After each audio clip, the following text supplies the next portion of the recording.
We are. I think there was a glitch, but it should be fixed now. Okay. Let's see. I'm trying to tune into us so I can see the chat out there and the people. Me too. And yep. Wait. Here we go. Yep. It seems to be coming through now. Okay. Well, Excellent. let's just see if everything's working correctly. Does anyone look like a cartoon version of their normal self? Or... No, I don't think it's working. Okay, no, we're all good. All good. Awesome. Fantastic. You see the yeah. We are on. We're on the internet. Oh, what? My God, damn. That's crazy. We breached it. We got the pirate radio signal and everything. Yeah. Yeah. Now, what's new in the week for everybody?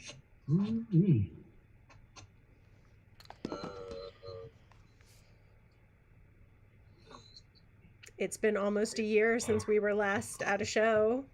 That's right. Yeah. Rush Limbaugh decided he wanted to make his contribution to Black History Month. Yeah, I heard that one. He's all right in the end. Yeah, like just the end. He was all right in just the end. That's yeah. Ted Cruz wanted to celebrate spring break early. I was just about to say, I'm going to see Ted Cruz in Cancun this weekend. We chilling. I'm gonna go fix his haircut. Your kids explained that you would be a bad dad if you didn't take them to Cancun. Is that what happened? Don't forget to leave the family dog at home. You know, I don't really get what's the problem. I was hanging out with Ted Cruz in Costa Rica. He helped me learn how to surf. I saw him when he got that haircut. He got it in Costa Rica. Oh, that's where he got the haircut? That's a Costa Rica thing. Okay, all right. Yeah. I demand photos of you and Ted Cruz surfing in Costa Rica. There's a lot of parties. I got to go through the pictures. None of them will be better than the Ted Cruz margarita in the Capitol picture. Oh, that's really good. That is the winner. That thing won the whole internet. Yeah, I mean the only one that I think came close was the one with him with the overpriced cornrows. Yes. They had the beads on the ends and everything. I'm also a big fan of the Bernie on Mars. Oh, I missed that. That was a big thing that happened this week. We landed on Mars. Perseverance landed, baby. Yes, it did.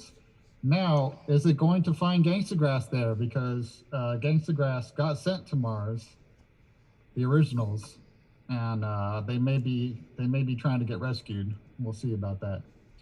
And if you want to know what I'm talking about, watch the official video for Burning. That's right. Yo, it's crazy that we saw Perseverance. Right. Mars 2020 sure did. That's crazy, dude. Like it was there chilling. You got the haircut? That's And held the peanuts that got held as they anxiously awaited the landing. Yeah. We held the nuts that everybody held. Yes, we did. I really do wish we would have been able to just slap a sticker on it. That would have been great, yeah. What? Yeah. Actually, but speaking of that, do you guys remember when somebody in the comments was talking about we're talking about Manchester, or they just came out and they were like, yeah, I'm from Manchester. Well, I heard of you guys. Yeah, I found like a magnet or a sticker or something when I was sifting through the rubble of that venue you played at. I was like, it just sounded so like apocalyptic. Like, what if we did send a sticker or like a concert poster to Mars, and then, you know, millennia later, like aliens or something come through and just like, there was once a great civilization here, and they booked Gangstagrass. By the way, you guys, I'm not sure if you guys know this, but you remember that time at JPL when you couldn't find me? Mission accomplished. Don't worry. Slap a sticker on. Good job. Come to think of it, we haven't seen him in a while. Are you on? Is that where you're at right now? All I can say is I can't show my background right now. Martians don't wear clothes.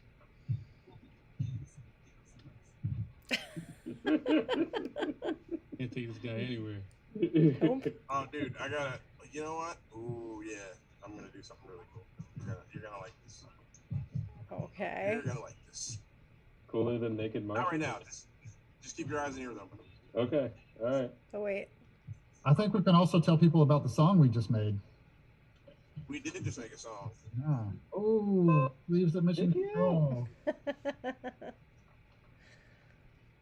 As a matter of fact, the Barnstormers got a whole photo gallery. Hey, new follower. What's Hey, happening? welcome back, Rusty T2. It is great Yeah. hanging out with you. Subscribing. Thank you for subscribing to our Twitch channel. Yes. So I was just about to say, our Barnstormer members, which is our super awesome club, a couple months back, we actually sent a whole photo gallery of Gangstagrass at JPL, looking at the Mars rover that just landed on Mars. Mm-hmm. And so It's true. check it out. Gangstagrass.com/Barnstormers to get all kinds of inside scoop goodies. That's right. And what else is going to be coming up on the Barnstormers? Speaking of new songs coming out. We just put together a new theme song for your favorite holiday, which is Pi Day, coming up next month. So we think people need something to rock out to on Pi Day. So we're laying it down, and that's going to come out right before Pi Day. Hey, Wrench, can you just like for 5 seconds, just whip out that screen share. Yes, just real please. quick. Okay. Real. Put it away quickly. Here's our cover for the single. Everybody ready for this? Oh. Pi Day, baby. Okay, throw it away. Right. Okay, it's gone. You're not gonna see it again. That's all you get. Yeah. Sorry. Do it quick and you screenshotted it. Great. But otherwise, it's gone. Just a little teaser, y'all. Just a little teaser. Yeah. I don't know if You my didn't mic is see picking it. up. My son is screaming, "Can you dig it?" You watching the Warriors again? No, they're I guess they're doing the Kids Bop version of "Whoop." There it is down in the living room. That's what I was on the guessing. first floor of the house with my in-laws and All right. my wife. Tell me, Dolio, is it good? Because I remember Kids Bop versions of songs not being good. Well, Whoop There It Is No, is they've one of the definitely- greatest songs of all they've time. stepped up So. they stepped up their production. I mean, Really? for the most part, Kids Bop is basically just karaoke with kids. But Yeah. I mean, what but is they have, better like, than they tag have team like dance karaoke? crews and whole nine. But like, I guess they got better and more talented kids now. Fascinating. But yeah, Hmm. but and they That's have why like they're still making they money. have Kids Bop versions of songs that you wouldn't have thought they'd have like Kids Bop versions of. Yeah. I heard Like you'd be like, wait a minute. Don't. First, you're like, I didn't know they had a clean version of that song, and two, there's a child singing it now. I'm like, oh, that's what they changed the word to. Yeah. And then they have like kids like acting out these like mature like baby like they're leaving each other and there's like these like heartbreak and I'm just like you're 7. What? Right. You are 7 years old. You don't know. Nothing. You don't know that. Well, how old was Michael when he was singing all those funky songs? Like, Ain't No Sunshine. I think it was like maybe 6 or 7. Shake it, shake it, shake it, baby, shake it. And, I mean point kind of proven though, right? yeah. Yeah, I think it's like they make all kinds of different changes. I think now it's wings and pizza. Uh-huh. Pizza. Nice one. So Nice. how did they do the thong song? Very carefully. They made it about flip-flops. In Australia, flip-flops are called thongs.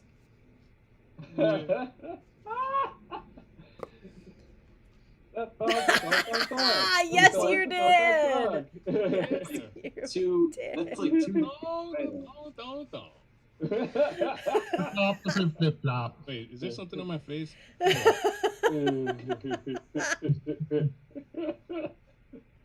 Oh boy. There's one thing that people say about our live streams is that we can get real gritty around here. Mm-hmm. Oh, that was Animal though. That wasn't Gritty. Yeah, that was Animal.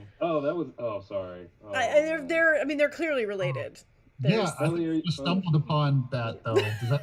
Did anybody realize before now that Gritty is like some sort of relative of Animal? Yeah, you they're know what? I probably hadn't cousins. thought about it. I think they're cousins.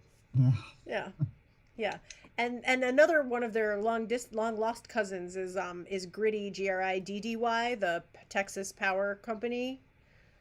Oh, yeah. Gritty is Too actually soon. Too soon. Gritty is actually the love child of Grimace and the female fry guy. Wait, you're telling me his lineage is 100% McDonald's? 100% McDonald's. Huh. Yeah. That is the most frightening one to me. That is that one's the most horrifying for sure. Yeah.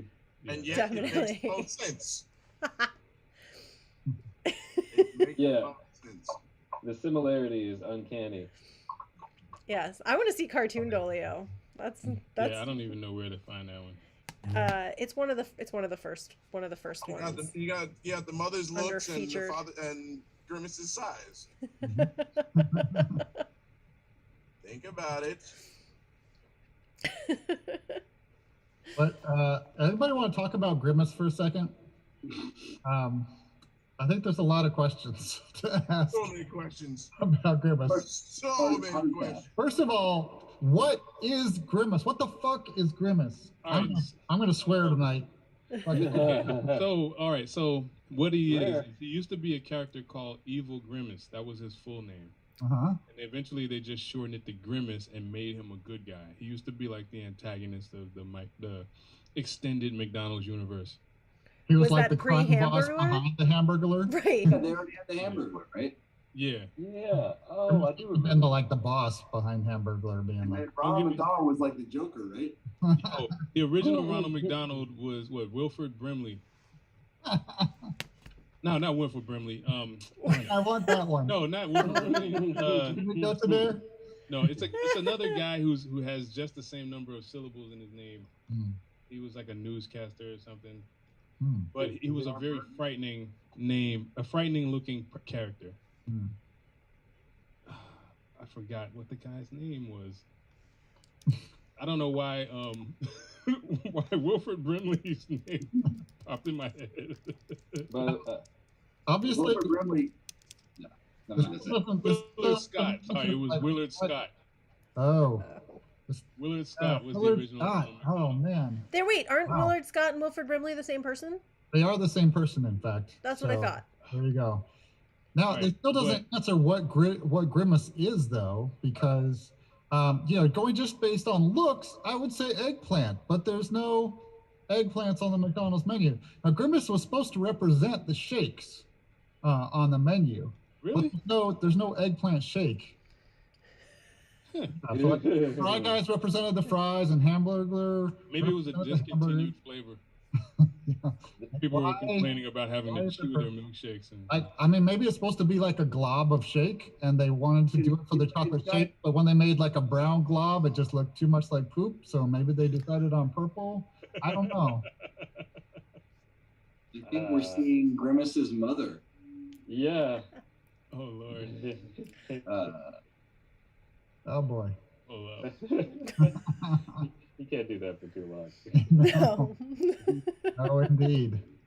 This is reminding me of this other weird superhero I found out today. This Japanese superhero called Golden Bat. golden And bat. Golden Bat. Does he have a golden bat and he just hits people with it? It's more like a golden animal bat, like Batman, but golden bat. Hmm. Ah, Gold bat. But he's not a gold bat. He's like in all plated gold. He's got like a black and red cape, and he has a skull head. So it looks like Skeletor was dipped in gold, but without the hood.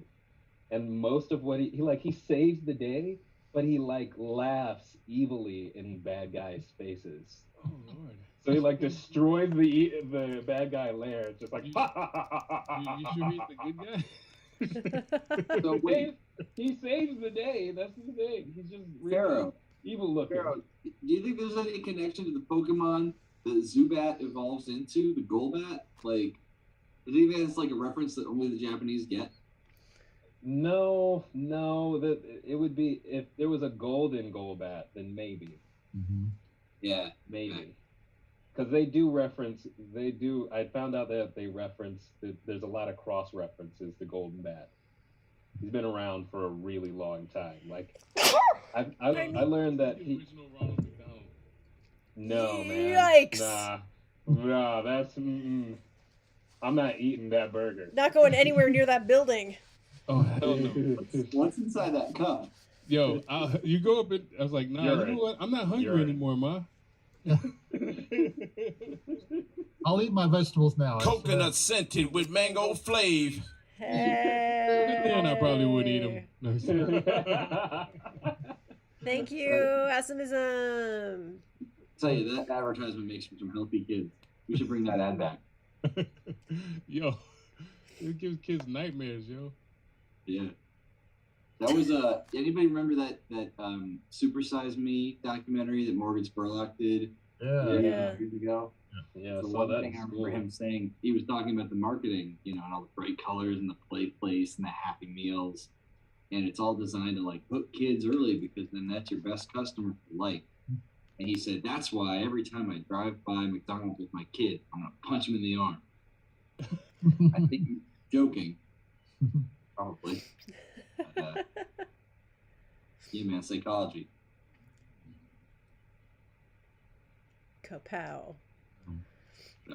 Actually, I watched that movie when I was younger, and I stayed away from McDonald's for a long time. But the hash browns brought me back.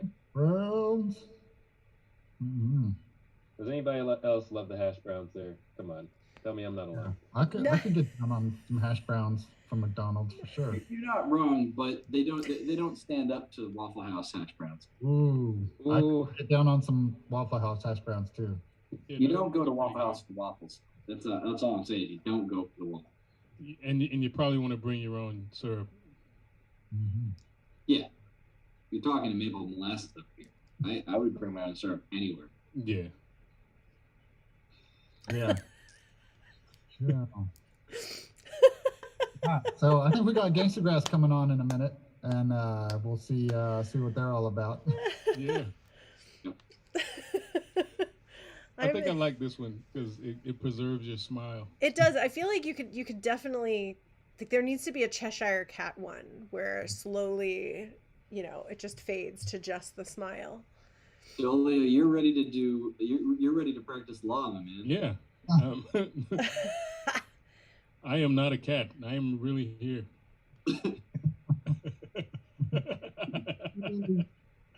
Yeah. That's my favorite. You're awake. I like that this one has 4 ears, 4-eared cat. There's an ear. So I don't know if you guys have seen this, but whenever there's a cartoon character that is based on an animal, so they have the ears pointing up on the head, but then they're wearing headphones, and the headphones are down here, but their ears are over here. And people are like, no, the headphones should be way up there. No, it's like a.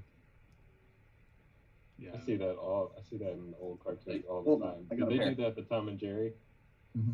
I don't know. They did that to Sonic the Hedgehog recently. There was something, and so it's he's wearing them here because that's where you wear them. But it's no, you should be wearing them up on your tiny little ears. That's funny to me. I don't know why. They're just a fashion accessory. By the way, didn't they say they were kind of come out with a Sonic the Hedgehog 2? Yeah. What? Wait. Yeah. Was it that popular? Was it? Yes. It was great. I loved it. That's the last movie I went to in the theater. What's everybody's last movie that they went to in the theater? Not Sonic the Hedgehog.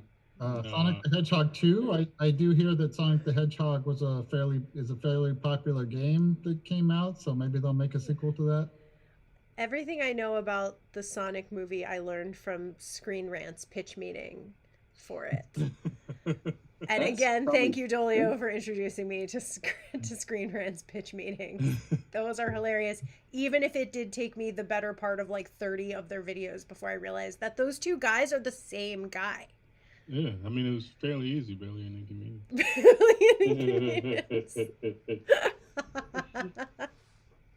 Awesome. Yeah. So what did you learn about the Sonic movie? That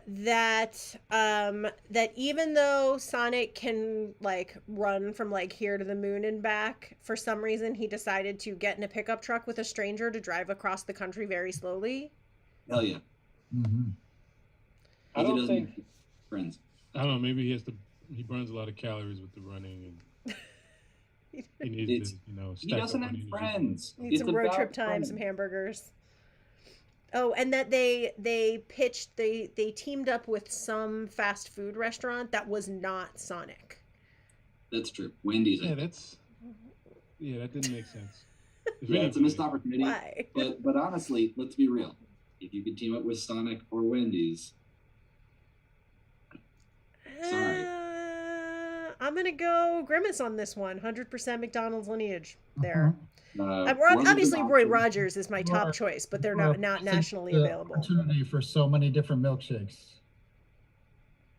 Good point. Yeah. Milkshakes are key. But you didn't see the ad though. So when they did the Wendy's ad, they had Sonic going after onion rings, like the golden rings that he goes for, but they were onion rings.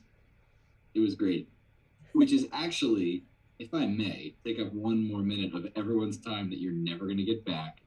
There was a fan, so like the modding community has a bunch of different fan edit versions of the Sonic games, and one of them is called, I think, Sonic 2XL, and the problem is that the rings are actually onion rings in the game, and every time you get a ring, you get slower, and you have to run to keep them off, but the rings are all like along your way, so it's like almost impossible to avoid them.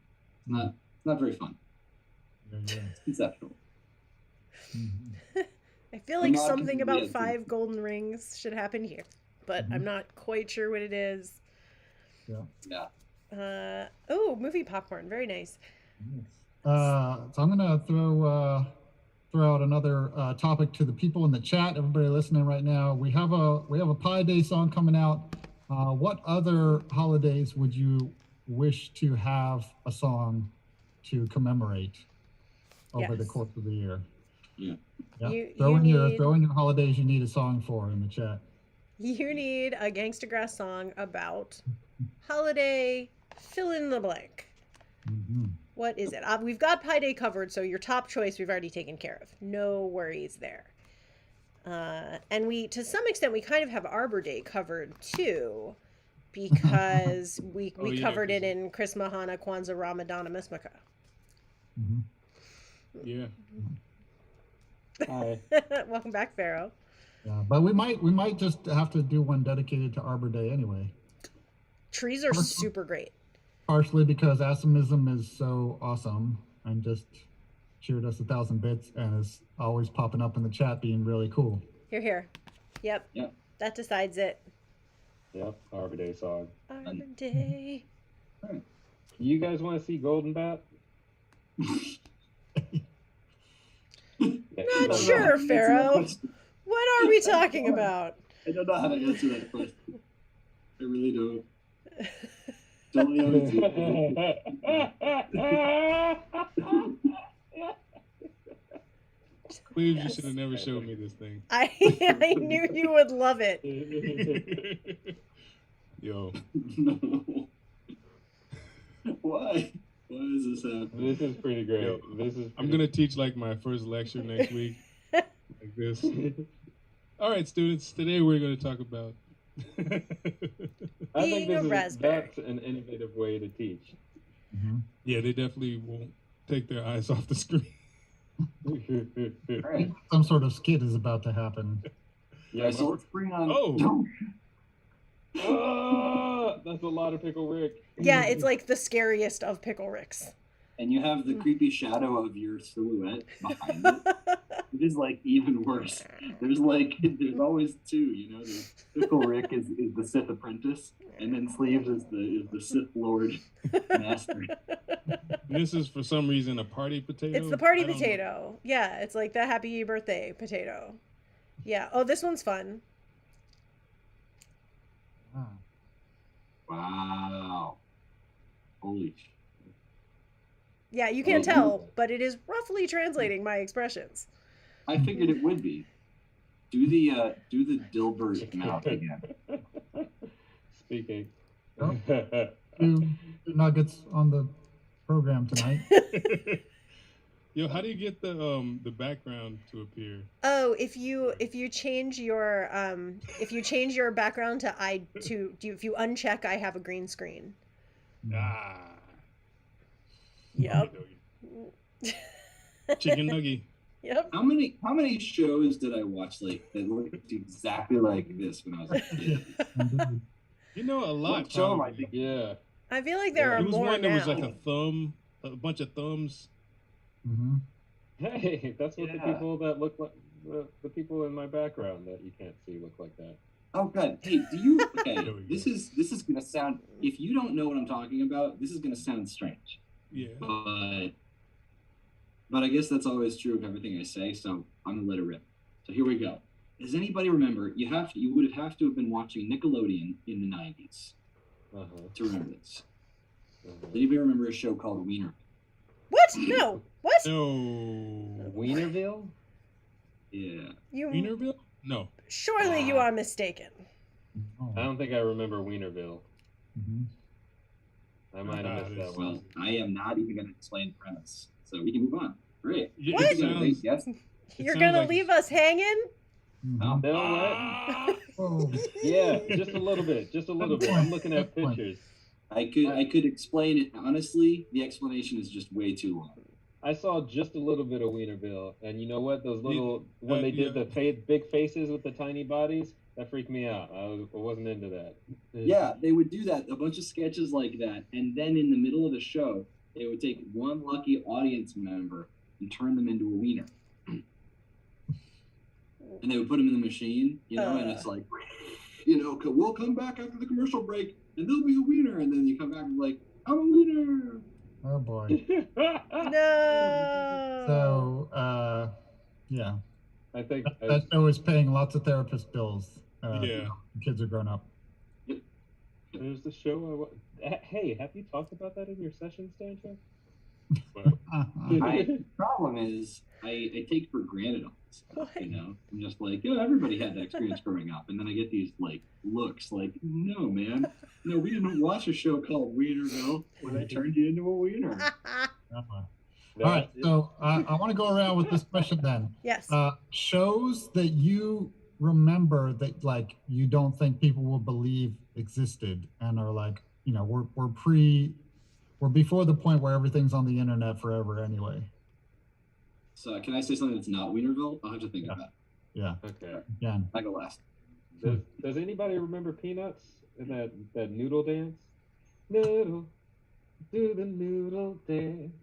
Noodle, do the noodle dance. Like the beat would drop hard, and it's just like, yeah, I'll get smarter doing this.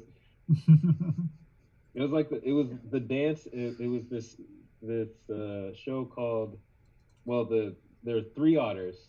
They were siblings, and I think their names were PB and J. Mm-hmm. And whenever they ran into a problem, they did the noodle dance, and the noodle dance would just help them think through things. And I love that, especially when that beat dropped. So true. So Yeah. that's something, a show out of my childhood that I love. There you go. Yeah. Well, who else has a show that nobody would believe existed? Well, so I didn't actually watch this one, but I did come across on a YouTube bender one day. There was a show, I guess in like maybe the late 80s, maybe it was early 90s, I'm not sure. Of a combination of Little Rascals, Pac-Man, and Richie Rich. What now? Oh, Yeah. Little Rascals, Pac-Man, and Richie Rich in one show. It was like specifically one show, and this was not YouTube doing it. It was like created as a show, and there were bizarre teasers. Oh yeah, you can't use the Chihuahua. The face is all in the wrong place. Whoa. It's so not okay. Yeah, this was not right. This is horrible. Why? Why is that? Terrible. It's awful. So many of these filters are horrifically terrible. Yo, this is not right. There are so many. There's so many that are horrifically terrible. Yeah, one later on I will show you my the trippiest filter of all. But for now, back to normal. What is not this one? No, I love Jif Cream. That would only be scary if it were crunchy peanut butter, which is of course terrifying. Smooth and creamy. Are you creamy? Yeah, he is creamy. I feel like we have our next music video idea. It'll be the perfect follow-up to This Land. Your land, to your land. Be the perfect follow-up to your land. Being all these crazy characters Yeah. or food items. Mhm. Actually, the show that I try to tell people about, I told my wife about it, and she didn't believe me when I told her it existed. It was Perfect. a show called Transor Z. Tell us about it. That's It was amazing. like, you know, came out around the same time as like Voltron and Robotech and all those type of things. And it was like this robot, giant robot, you know, and I can't remember the premise behind the guy who goes into the robot, but he like flies a plane. The plane lands in a pool. The pool opens up. The plane implants itself in the head of the robot. Then the giant robot comes up, and then he fights whatever beasts. But there's also a female robot named Aphrodite. Okay. I'm not sure why the robot had to have a gender, but it did. So, because they put boobs on the robot. And the boobs would shoot off as missiles. It would like shoot the missile boobs off. Off. So then there were It no would boobs? like no, but like they cut over and see some stuff explode, and they come back over, and the boobs are back. Gotta like reload. like shark, and shark yeah. teeth. But nobody believed me when I told them about Transor Z and Aphrodite and her titty missiles. Her regenerative titty missiles. Yeah. Right. We're gonna have to look that up. Do you remember the episode of Max Headroom where he infiltrated the data security company, and the AI that runs the data security company was a lady AI, and she fell prey to Max's charms and refused to take orders from anyone but him? Mm. It was such a Nah. good show until I saw that Yeah. episode, and then I was like, no.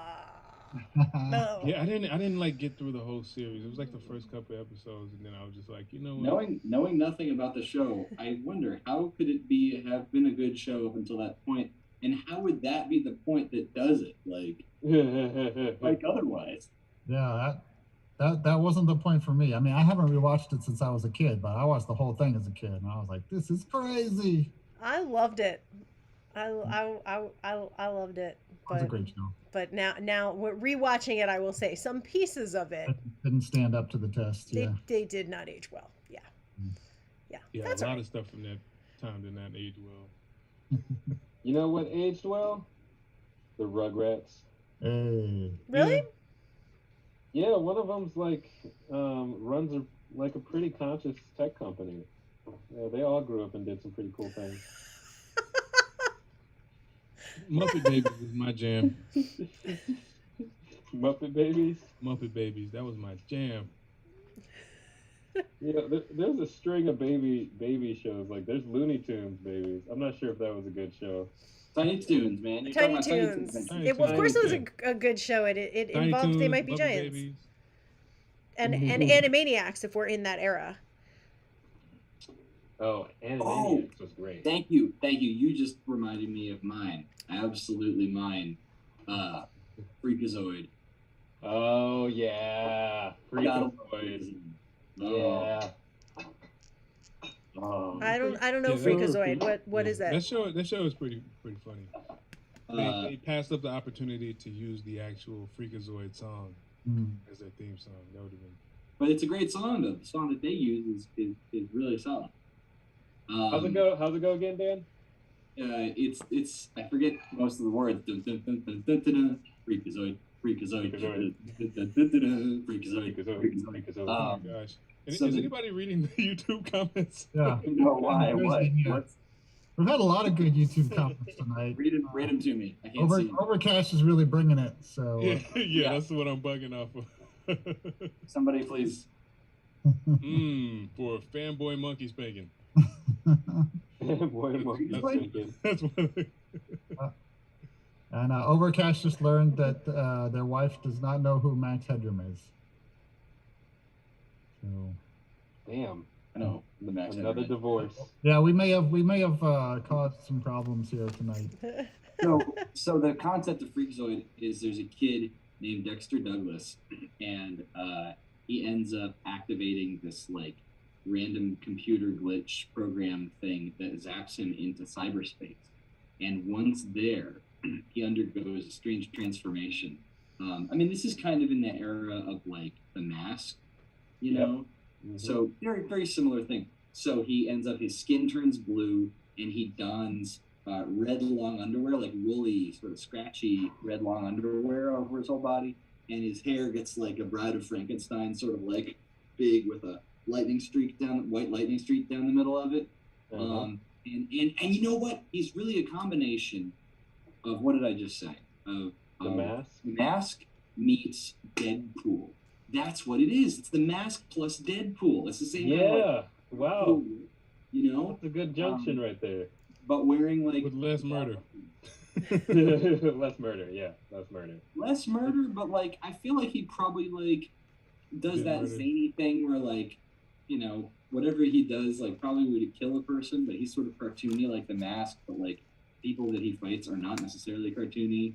Yeah, thinking back on it, like I think there was just murder that just wasn't talked about, or and it was just like had a laugh track, but it's like, no, you killed a guy straight up. Yeah, like that building fell on all those people, man. Yeah, and then they have the like, what was the Batman versus Superman thing where they go back and Bruce Wayne's like, you killed all those people. How could you do it? Right. Yeah. They should do that. No, they just went to sleep. Superman's like, nah, I don't kill people. I just knocked over. Yeah, you remember when you left that guy in the water? He's still in the water. It's not okay. That doesn't work. Oh. Yo, is that straight up a Boondocks filter? Hey, what now? Is that like an Aaron Magruder? Is it filter? the anime filter? I'm not sure what you're talking about. Is there something on my face again? Is there something on my face? If there's a RuPaul Drag Race fan, they just got that. On my face. I'm gonna get this filter, and I think we should all get it, and I think we should all do this like that now. Yeah. Y'all, this is dangerous, though. I was just showing you that dating simulator the other day. You know that this is taking us in a really dangerous direction. Gangstagrass, the dating simulator. We still won't date our students. Not cool, man. Not cool. Wrench son noticed me. No, this is definitely not the Lionel Richie hello video. I want to take on me filter so bad, and there's a couple that kind of get close, but like, how dope would that be? You'd have to slow down the frame rate, right, and get it kind of rotoscopy. You can do it. They actually sync up the eyebrows pretty well. Yeah. Okay. You know I can do that thing. Yeah. I'm gonna need Dolio you to send me a link to that filter because I don't think it's the same one I'm using, and I want to know everything about it. All the cartoon filters fascinate me. Well, it's the anime one. Is it? Yeah. Oh, yours renders much better than mine because mine has this like fuzzy part where my I guess yours It's kind of fuzzy- does it's too. It's fuzzy just mine not as too. noticeable. Yeah. Yeah. It's just that it's probably just syncing you up with whatever like an existing anime character resembles your face the most. Oh, interesting. Oh, so that's why you look like. That's why when I turn my head a little bit, it changes to a different character. What? Wow. I wish Arson was here because I'm sure he would have some TV shows to break down for us. Yeah, he had plenty. I think of kid shows, like I want to know if anybody in the world remembers a kid show called Santo Bugito. Say what now? Saint Bug? No, it was a kid show that all of the characters were insects, and they were also luchadors. It looked like this. Yeah, they were all like. Oh wow! It was like based in Mexico. Oh dear! And why are their eyes all bloodshot? Yeah. Wow. I think I've seen that. Santo Bugito. Is that like a bar where they all drink Raid? Yeah, right. Something like that.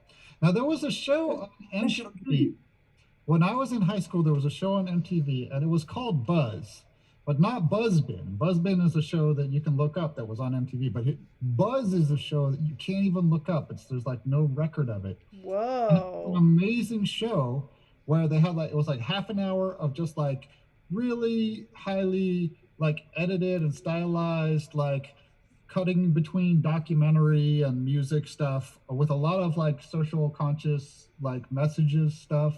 It was like actually really, really good. And it like, there's like no record of it out there. Wait, Dolio, go back to being on the Clone Wars again. What? This one? This Yeah, one's weird man. because this is like, it's weird. It does like a cartoon. It even has a cartoon fade. Yeah. But it gives me like this really ladylike face. Sick fade. No, you look like you're on Clone Wars. But I still have a little chin beard. Mm-hmm. Is it a ladylike face? That's so interesting. Either that or it makes me look more like I'm 12. Yeah, it's like I'm 12. Like I'm just starting to get a little peach fuzz here. Wait, is that whoa, the fingers actually, what? Did your fingers go cartoony? Because mine don't. My hands don't go cartoony. No, but I can actually touch the face. This is weird. Yeah. There are words for the psychological phenomena that y'all are undergoing right now, I think. You talking about the uncanny valley? No, like beyond that, I mean like the you Schizophrenia? start to like if you can touch it, like there's a certain, I don't know, my kid's going through this right now, I think, where he's learning like what its is and everything. You're relearning as we're watching. I think we do get a little bit into some uncanny valley here. It's a little creepy. Yeah, it is kind of. No, Wrench. I think we're actually past the valley. I think we're over onto the side where it's like, nope, this is right. This is real. Yeah. Please, did you shave? You look good. I did. I feel like I did lose a little bit of the stubble. I don't know where it went though. I'm not sure where it went. I feel like I definitely had more stubble yesterday. Yeah, you look good though. You look Thanks. good. Yeah. Thanks. Yeah. Ass is definitely bugging tonight. I did used to watch a lot of like local like cable access shows in New York, because there's a lot of crazy people in New York that get shows on, Manhattan Neighborhood Network and Brooklyn Public Access. I'm sure. There was a show called I Strip for Jesus, which was basically like a burlesque routine with I don't know, and then it just said I Strip for Jesus at the bottom. So that was always a good one. There was a show called Spinning Lights. There was just some white dots on the screen going around for an hour. I had that screensaver. And then there was a show, I think maybe it was on the Box channel, which was like usually played a lot of music videos, and they would have like people that come on and like host for a couple hours. And there was this guy named Birdo who had a show, and he was really like going hard on the host thing. Like he wanted he had a catchphrase that he would like always like wrap it up like every half hour with, that he would say, when there's no questioning to your abilities, when there's no questioning to your skills, when you got your game on lock, you're keeping it Birdo. And I've tried looking this guy up, and I can't find anything on the internet, like it never existed. But Brooklyn folks, did you ever used to watch Keeping It Birdo? Well, my Brooklyners out. So I think I just figured out what my filter is. yes, Danjo. I just figured it out. Phantom Thumb. No. It's my Mewtwo tail. I'm Mewtwo. Oh, that's what we're calling it now. Tail. Yeah. Yes. Behind me. I have a corset somewhere around here with a tail on it. Usually the Mewtwo tails mosaicked out. Yeah, does it hurt to sit on your tail? It looks like it does. No, it's rounded on the bottom, It's not it doesn't hurt at all. Yeah, okay. I can actually I can tuck in my legs,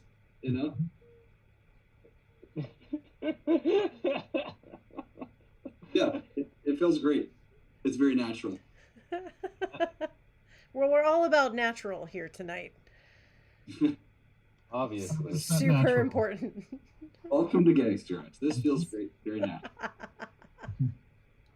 It's really great to have Gangstagrass on the show again. It's been a while. Yes. It has.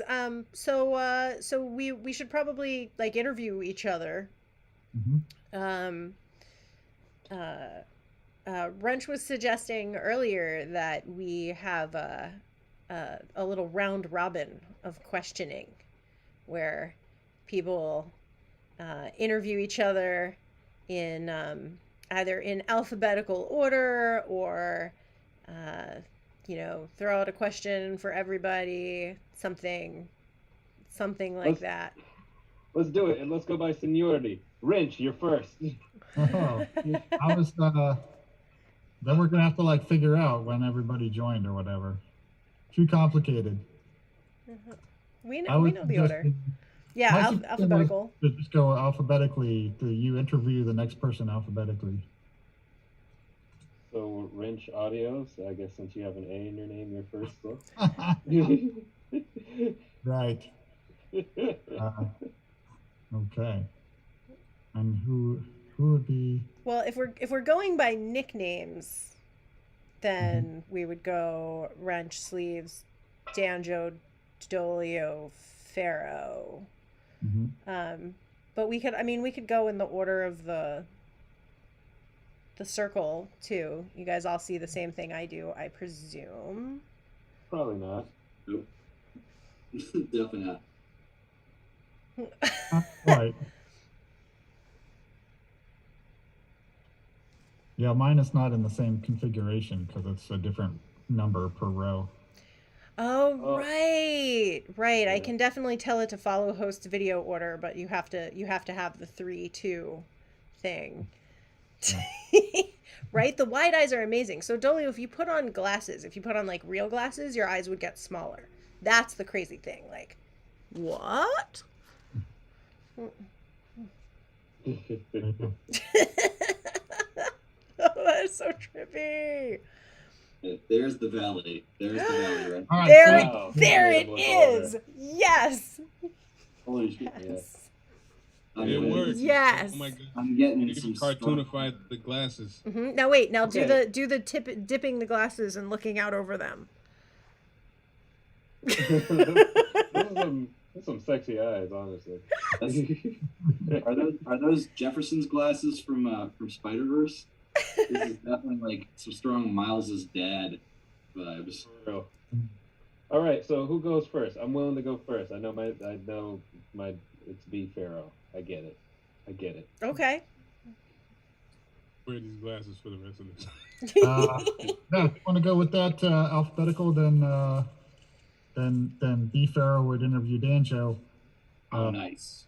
All right. Yes. Another suggestion is just to go around clockwise, but that would also be Pharaoh interviewing Danjo. So Right. Or you All could or you could ask a question of everybody if you wanted to do it that way. But I'm interested to see how Pharaoh's going to interview Danjo. I'm Oh my very God. very curious about how this is going to transpire. Sleeves, start the clock for 5-minute interview.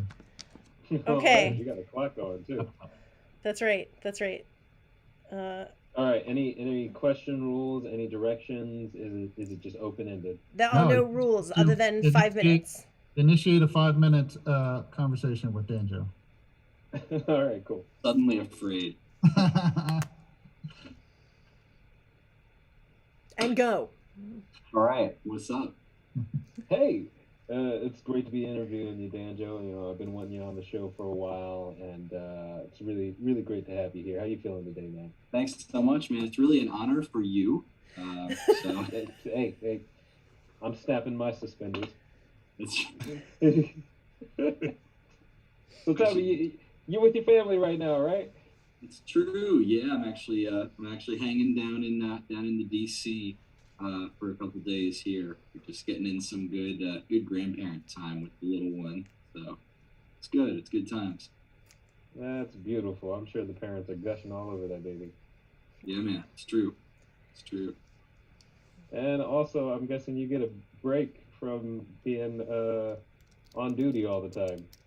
Yeah, a little bit. Of A little bit. It's been good. We've been down for about a solid week, and it's like, so this is our first kid, but it's the first grandkid on either side of the family. So I think everybody's kind of learning. I think at the same time, where we just all been figuring out like how does this all actually work? Is that code for somebody dropped a baby?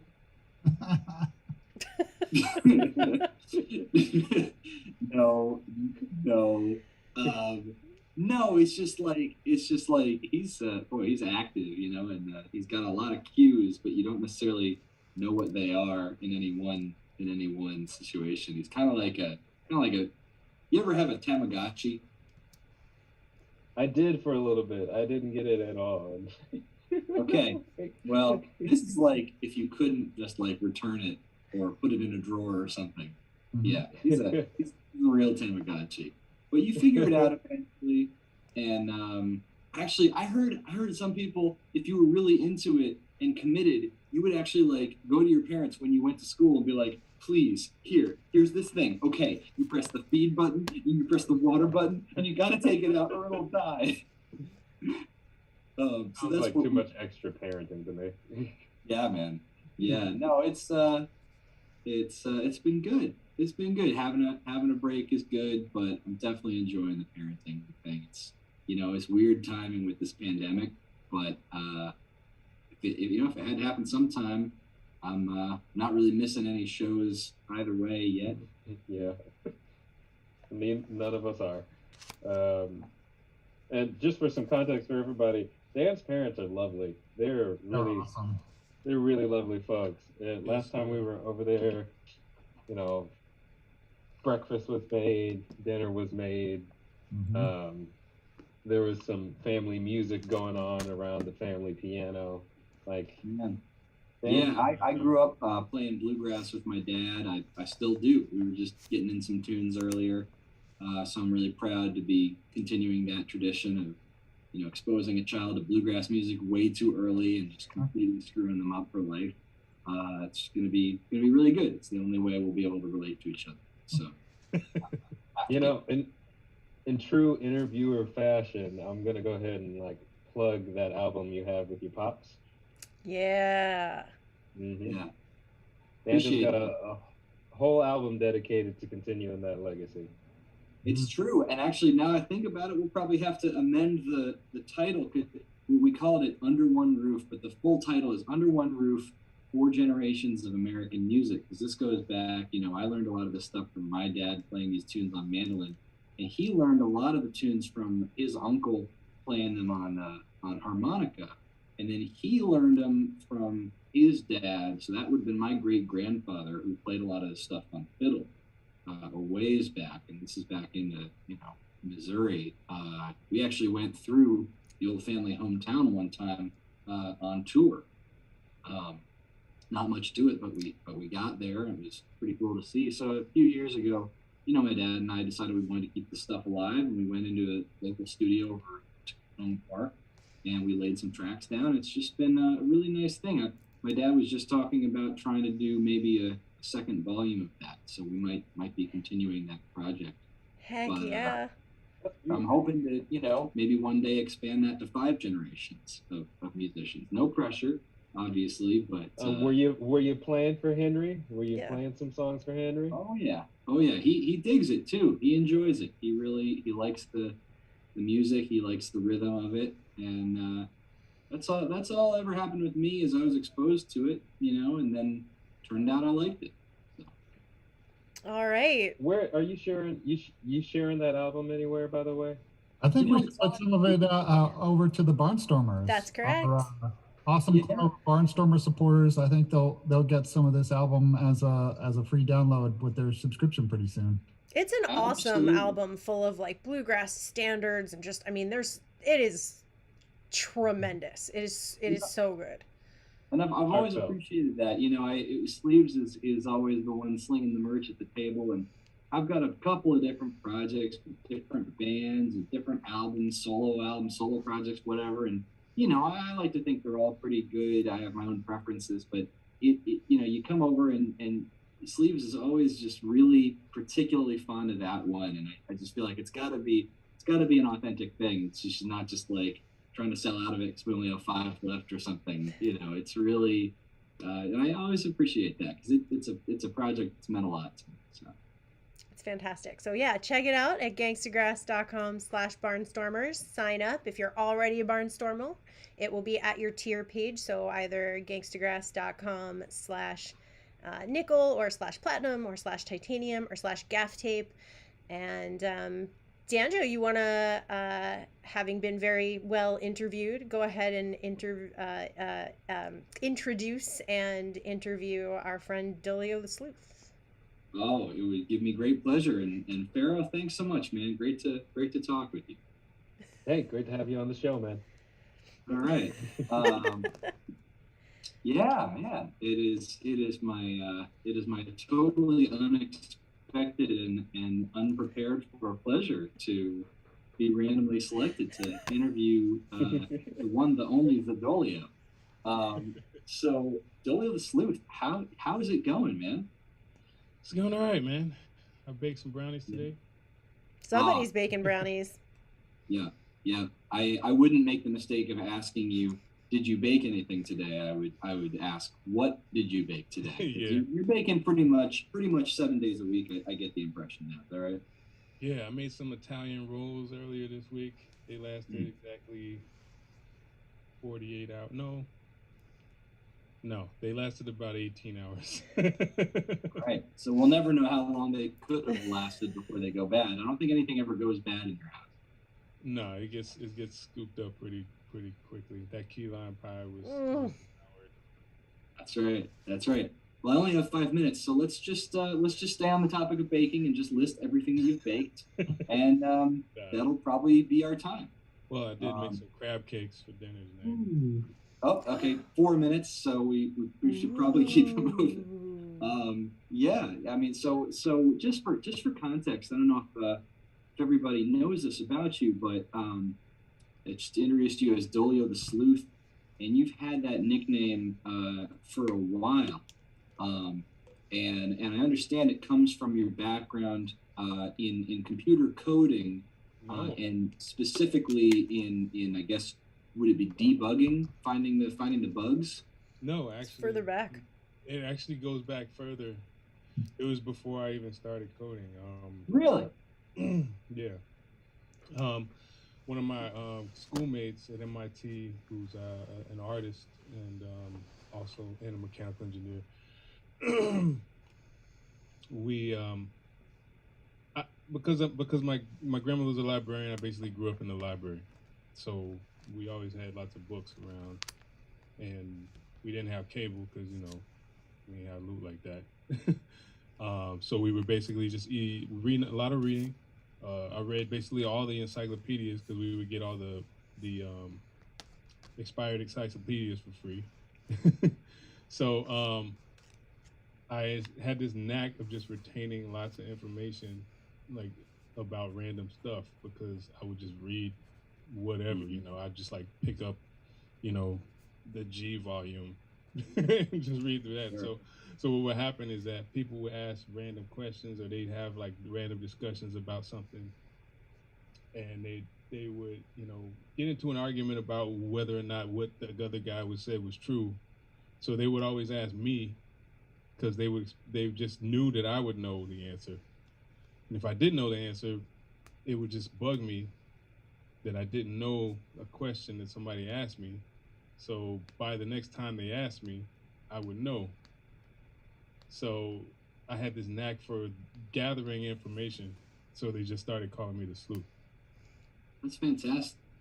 That's something, and you're definitely somebody with an educated background, going back as far as, I mean, gosh, having a grandma that's a librarian, I'd say that's one of the best ways to start off with just a really full rounded education in the home. That's got to leave a huge impact on you, and then eventually send you in the direction of going to MIT for mechanical engineering. So what took you towards mechanical engineering, and then what ended up taking you towards software engineering, which is what you're doing more of now? I was I was always into robots and machines. Machines first and then robots later. As a kid, I was, let's just say, as soon as I was old enough to like hold a butter knife, I was taking all the stuff apart in the house. Yeah. So after because I wanted to see what made it work, so I got so into that. So then, like as a kid, I started building a lot of stuff. Yeah. And then I started getting into interested in what building robots, and then I think I read somewhere about robots they were building at MIT. I think I was like 12 years old, and that's when I decided that's where I wanted to go.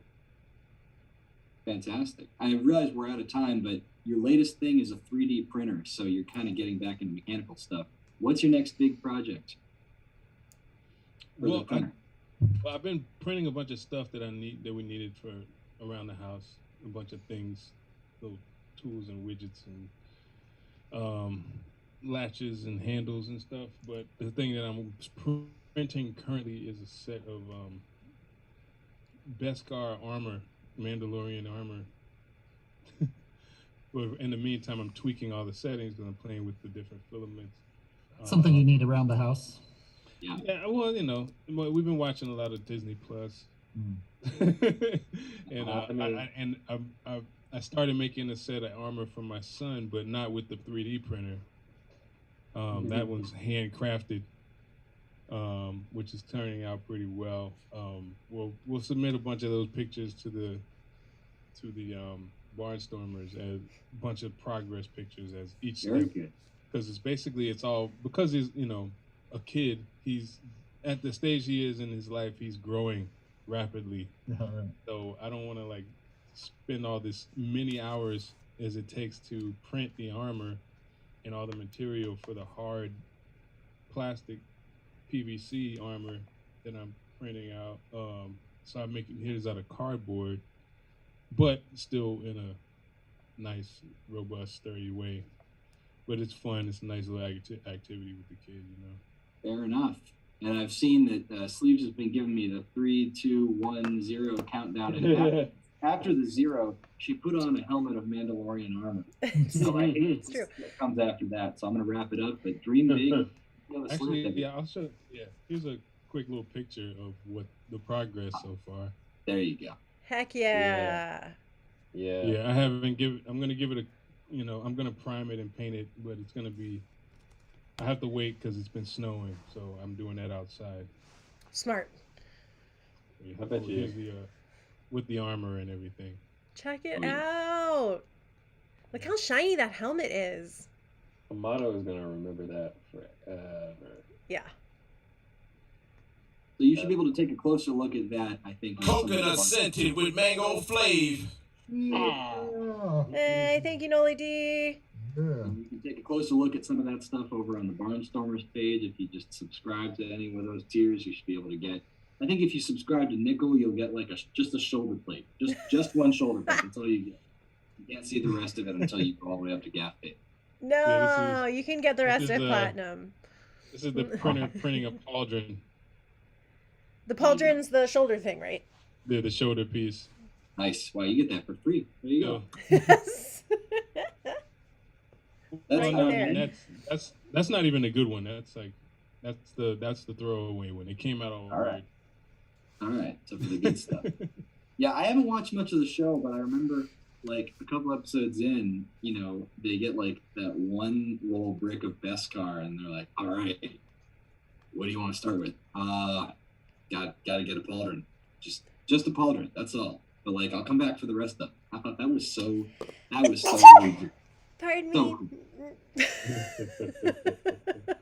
cool. Yo, it's like it. Because I used to build. Well, I say I used to. I don't now because we've been under quarantine with like the lowriders. So that was like something I identified with that because I would always like go and pick up whatever pieces I could find because and whatever you couldn't find you'd make. Now you can make it with that 3D printer. Yeah. Okay. I mean, I do have a full set of welding equipment and all that good stuff. So For the metal pieces I need, I'll do Be able to use your Mandalorian helmet as a new welding helmet. that. Maybe. That was Now, no, awesome, Danjo. Thank you. Thank you. Wait, so now I have to interview somebody, right? Yeah. So introduce and give a 5-minute interview to Wrench and just just so that I'm really on top of things here. The time signals are 5, 4, etc. And then this is 30 seconds. These are old debate time signals. 20 seconds. And then we used to do a countdown from 10, but I'm not going to do that. That's ridiculous. So. Okay. Yeah. All right. So next coming to the stage now. What's happening? What's happening? The mastermind Wrench himself. Yeah, in the house. In the house. Hey, what's up? So what have you been up to lately, man? Just trying to hang in there. Took a nice walk in the snow today, and have the kids home all the time. 2 kids that are here, going to school remotely, which means they're here, they're around. So a lot of good kid time. There's been some awesome Lego creations and some various things. Lots of reading books to them, and I also made a song with Gangstagrass about Pi Day. Oh yeah, that was quite fun. Mm-hmm. I'm quite pleased that you came up with the idea to get that popping. Mm-hmm. Did you play it for the kids? How they get into it? I haven't yet, actually. I haven't played it for the kids yet, but I'm sure my older kid will be into it, and the younger kid will probably start dancing without understanding what it's about. Is your son Asa still coding? Yeah, he still works on Scratch mostly. He likes to go into Scratch and figure out stuff. But he's really he's asking to get into Unity, so we gotta find him some Unity classes. So get into some VR stuff. Yeah, he wants to make games. Well, that's cool. Yeah. So how have you all been maintaining throughout the isolation in the big city? Not too bad. I think we're able to entertain ourselves pretty well. The kids are troopers. They're so used to it now. It's like, especially for a 6-year-old, like this is now like, such a big chunk of his memory is being like his whole last year has been in lockdown. So that's like all it feels normal. We came across an old lunchbox the other day. We were like, remember when you guys we had to put lunches in these so you could take them to school? And they were like, whoa, that was like ancient history, man. So I feel like we've gotten used to the new normal, I guess, of staying home for the most part, wearing masks everywhere, having groceries delivered. So there's definitely a certain amount of cabin fever that we're trying to keep at bay by mixing it up. We have some weekly routine stuff that's like evolving. We now have a lot of things for each day, like Taco Tuesday, Wacky Wednesday, Thankful Thursday, Funny Friday, Super Cleaning Saturday, Screen Time Sunday, and Minecraft Monday. So each weekday has a little bit of something to give us some differentiation from every other day of sitting at home. Yeah, that's a pretty good idea. I might have to implement a couple of. I don't know. Taco Tuesday seems to be universal, so we've been doing that. Yeah. Here's the thing, though. My 6-year-old, he is like in love with a place in our neighborhood called Yummy Taco. People that are in New York will know what I'm talking about because it's this whole like subgenre of Mexican takeout that's made by Chinese people. And they all have like, it's not a franchise. They're all separate, but they're called either Fresh Tortillas, Yummy Taco, Happy Taco, that kind of thing. Basically the format that you would find a Chinese restaurant name, Happy, Yummy, whatever.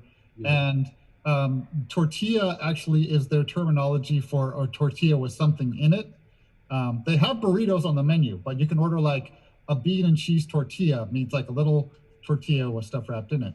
And it's a little bit fast foody. It's a takeout place basically, but they make the tortillas there on premises. So the tortillas are fresh and the ingredients seem okay, but it's not like the greatest thing. And it's not like a good Mexican restaurant, but my 6-year-old, for some reason, he like really got into it. I think there was like purple neon lighting around the edge, and he thought that was like super fancy back in the day when we were like walking around and going to restaurants. He was like, I want to go to dinner there. And so he got really into it. So Taco Tuesdays, like for him, became like, we order yummy taco on Tuesday. And after like 6 weeks of that, we were like, we need to make Taco Tuesdays about something else. So we're on a 3-week break from it, and it's currently Takeout Tuesday, where we can order some other kind of takeout because we've had enough yummy taco for a while. Well, if you want, we could Zoom and I show you how to make your own tortillas. Nice. We should do that. On Turkey Taco Tuesday. Yes, please. But it was made me think about, because I wasn't sure how many of the Chinese taco places there were in New York, because like when I was still living in Brooklyn, I was working in Chinatown, and then there was this taco spot on Chambers and Church. It had the dopest teriyaki chicken tacos. And that's cool. It's good to know that there's more Chinese taco spots sprinkled about. Indeed. Yeah, it's like a New York food genre that I don't know if it exists in other cities, that you can say like, Fresh Tortillas place, and people are like, oh yeah, I know those. But like people who have lived in New York for a while, like they know what you're talking about. And you can go in and like number 4 on the menu is always a black bean and cheese tortilla. Like, I don't know how it ended up just being like, they're all made from the same template, even though they're not the same, franchise. Somehow. Well, it's like the Chinese restaurants. Yeah. Right. There's a restaurant association that issues out the same menus. That's what I'm talking about. The other thing that New Yorkers know as a food genre is something called papaya. Like if you say a place called something papaya, that means hot dogs and juice. Yeah, hot dog because papaya juice is supposed to be good for digestion, and they discovered in New York that that's a good combination, hot dogs and papaya. So my favorite is Papaya King. Yeah, so you can go to Papaya King, Gray's papaya, yeah. Mike's papaya. Yeah. Mike's is pretty decent. Indeed. And the hot dogs are usually like a couple bucks, so. All right. So, wow, that was actually a really excellent survey of fast food in New York that is quintessentially New York. Yeah. I'm disappointed that wasn't me, Rich. Well done. Well done. Well, you want to talk about fast food in Jersey?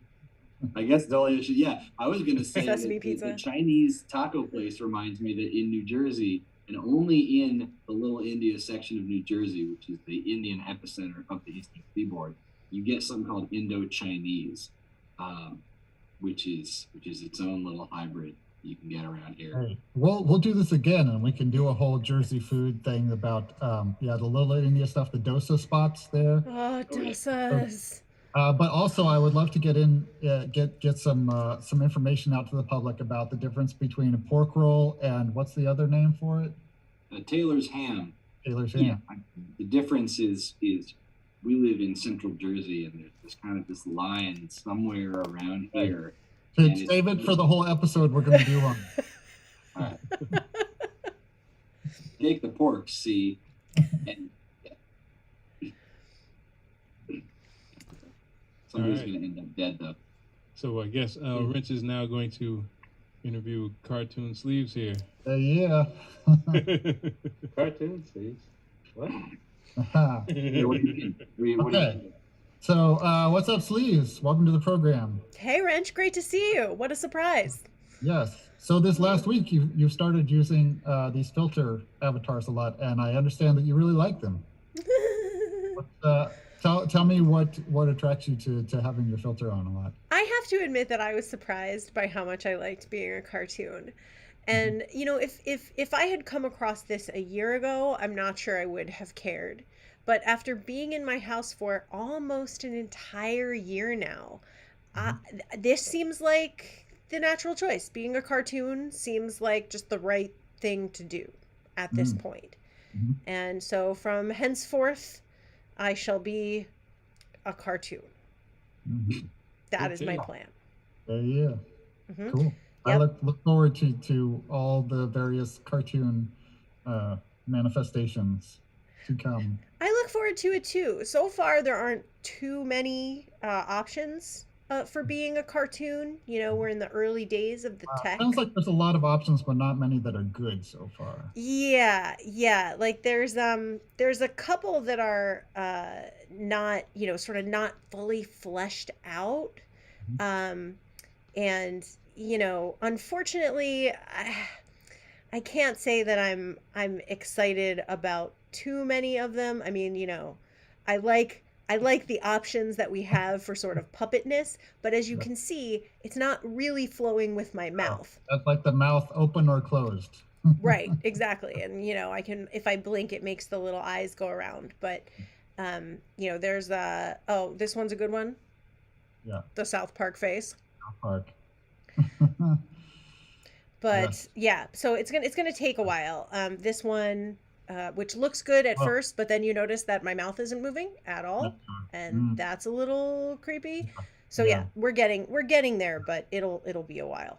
And you're not a big movie watcher, so you don't have the same kind of Disney Pixar associations with that filter that I think some people will. And I would like you to tell people about your notebooks. Oh, about how many I have? Yeah, and what's in them. For example, your notes about movies that you should watch. Oh yeah. Well, so this is the notebook that's currently in front of me. This is another notebook that's currently in front of me, and let's just say I have a lot of notebooks. I have books on notebooks. I have pens, you know, along the lines of how Randy has pens, but I also have notebooks along those lines. So let's see. So I'm supposed to watch. I just kind of write them down because I don't have like a page that is devoted to what movies I'm supposed to watch. I'm supposed to watch His Girl Friday, Meet John Doe, a movie called A Song Is Born, which is different from A Star Is Born. WALL-E. Apparently WALL-E is the Pixar movie that I'm supposed to see because I've never seen a Pixar movie. She's never seen a Pixar movie. Send in that doesn't even seem right. Yeah. No. We're still on the interview. Yeah. On the interview, we can people weigh in on what Pixar movie you would suggest for somebody who has never seen a Pixar movie. Yeah, but I also want to get to some music stuff because I think we got to talk about this. Sleeves, you are now heavily involved in some music stuff with us, and I think you've been like a really big music fan for a long time in ways that have like drawn you into the inside. I know you started going to They Might Be Giants concerts and got involved with selling merch at their shows and stuff. And then similar thing with Gangstagrass, like you show up, and when you get into a band, I guess you really get into a band. And you go to shows with enthusiasm. As I recall, it was like, wow, she's like really here to enjoy this show. Tell me about getting into They Might Be Giants the first time. That's a great question. I feel like if I get into something, I really get into it. That's just a kind of piece of the enthusiasm. Anybody who pays attention to the Enneagram, I am an obvious 7. Just jump in and have fun and enjoy myself.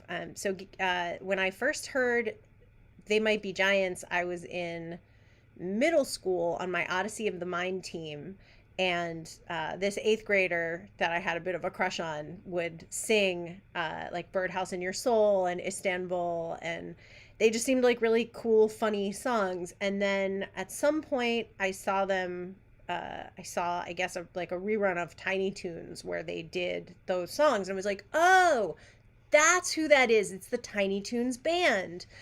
So for a long time, I thought that they were the Tiny Toons band. And then eventually I figured out that they were a real band that was separate from and preceded Tiny Toons by quite a bit. And their music really spoke to me as being weird and intelligent and, what alternative really was, as opposed to what it said it was on the radio, which didn't strike me as super alternative. And then, I just decided to go to shows. And at some point, I think I missed a show because I was just like, whatever. doesn't matter. And I really regretted not going. Like, I missed seeing people I knew, and I missed whatever funny things they did, and I decided that I didn't want to feel that way again. And I had the time, and I had the fun, so I just went to a bunch of shows wherever I could. I met friends across the country and would go to shows with them, like old friends who had nothing to do with They Might Be Giants. They just happened to live near where a show was going to be, and I would visit them, and we'd hang out at shows, and it was cool. And the great thing about selling merch is that you have a table between you and the crowd, because as you guys know, I'm a good introvert who's happy to be a cartoon sitting in my house. So I made sure that I always had some kind of table or backstage access so that I didn't have to be in the crowd all the time, because that's a lot. It's a lot of energy. And as Dan knows, my hearing is very sensitive, so it's super important to have like the earplugs and keep the volume down at the shows. And the greatest thing, there's many great things. One of the greatest things about working with Gangstagrass at live shows is that I get to make sure that the sound in the house is not too loud, because we care about your ears. You should not have hearing damage from coming to one of our shows. Yeah, it's true. Occasionally we show up to sound check at a rock club that's used to just cranking it. Like, whoa, this is crazy. Yeah. We're not trying to be quiet. Like, we want it to be like, loud enough for you to shake your ass to. But it's true. We do want to check on that. And you definitely pay attention to lyrics.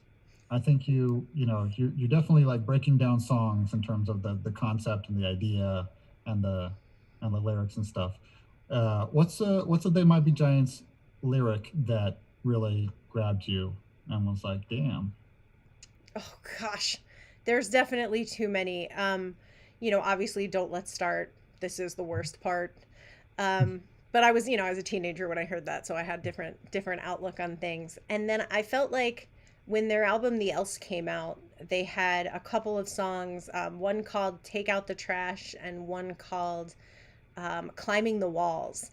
And Climbing the Walls was all about having this job where, like I got tired of chewing my nails, pacing the floor. It's been a long time since I've listened to the song, so I'm mixing up the lyrics a little bit. But basically that. Now basically I get to climb the walls. Like, that's the thing that I get to do as my job, as opposed to climbing the walls out of boredom or what have you. And fortunately, I've never had a job that kept me bored, but I felt like that album, The Else, sort of told the story of my life at that point in a way that was really uncanny.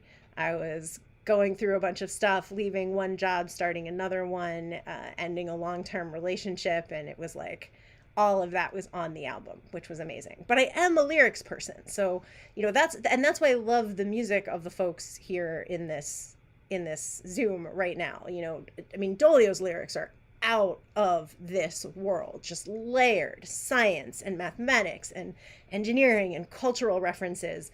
And like layers upon layers. So even if you think you've got it, dig a little bit deeper and there's something more there.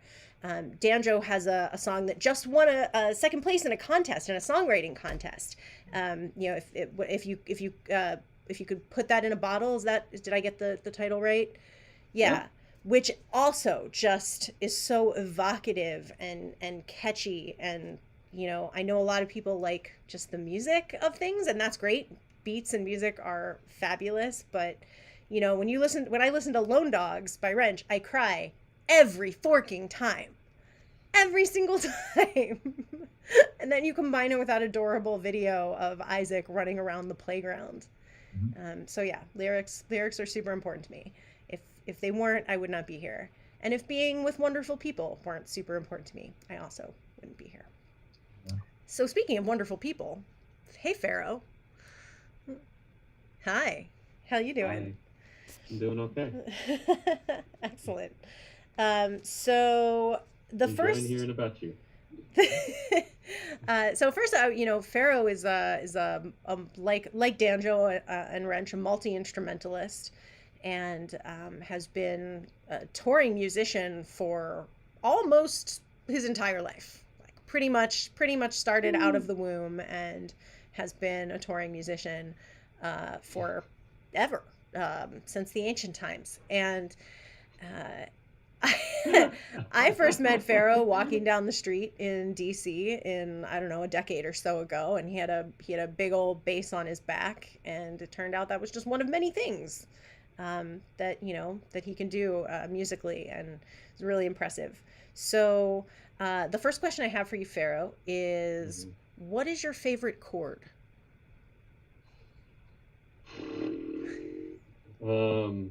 I really like the way major seventh sounds on bass, and I really like it when you don't play the root, and you just leave the 5 in the bottom. It's like a really ambiguous sound, but everybody else fills in. It sounds really good. It's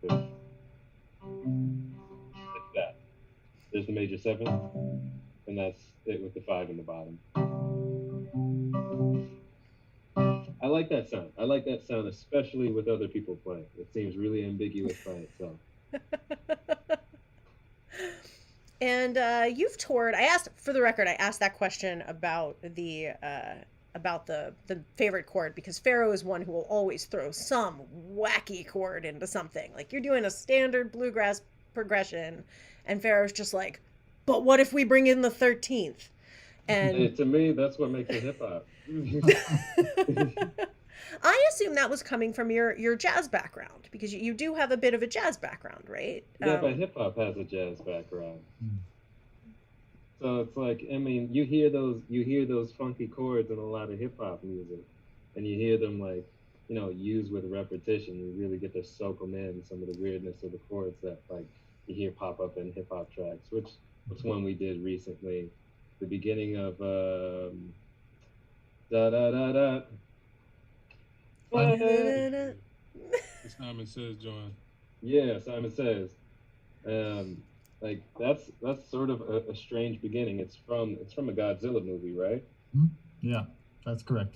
That's a bad example for jazz. I could have went Diggable Planet on that, Yeah. but that's a weird progression there. I mean, you hear weird progressions in hip hop all the time. Interesting. I just found out today, slight sidebar, that P-Funk started out as a doo-wop group. Did you know that? I didn't know that. I didn't.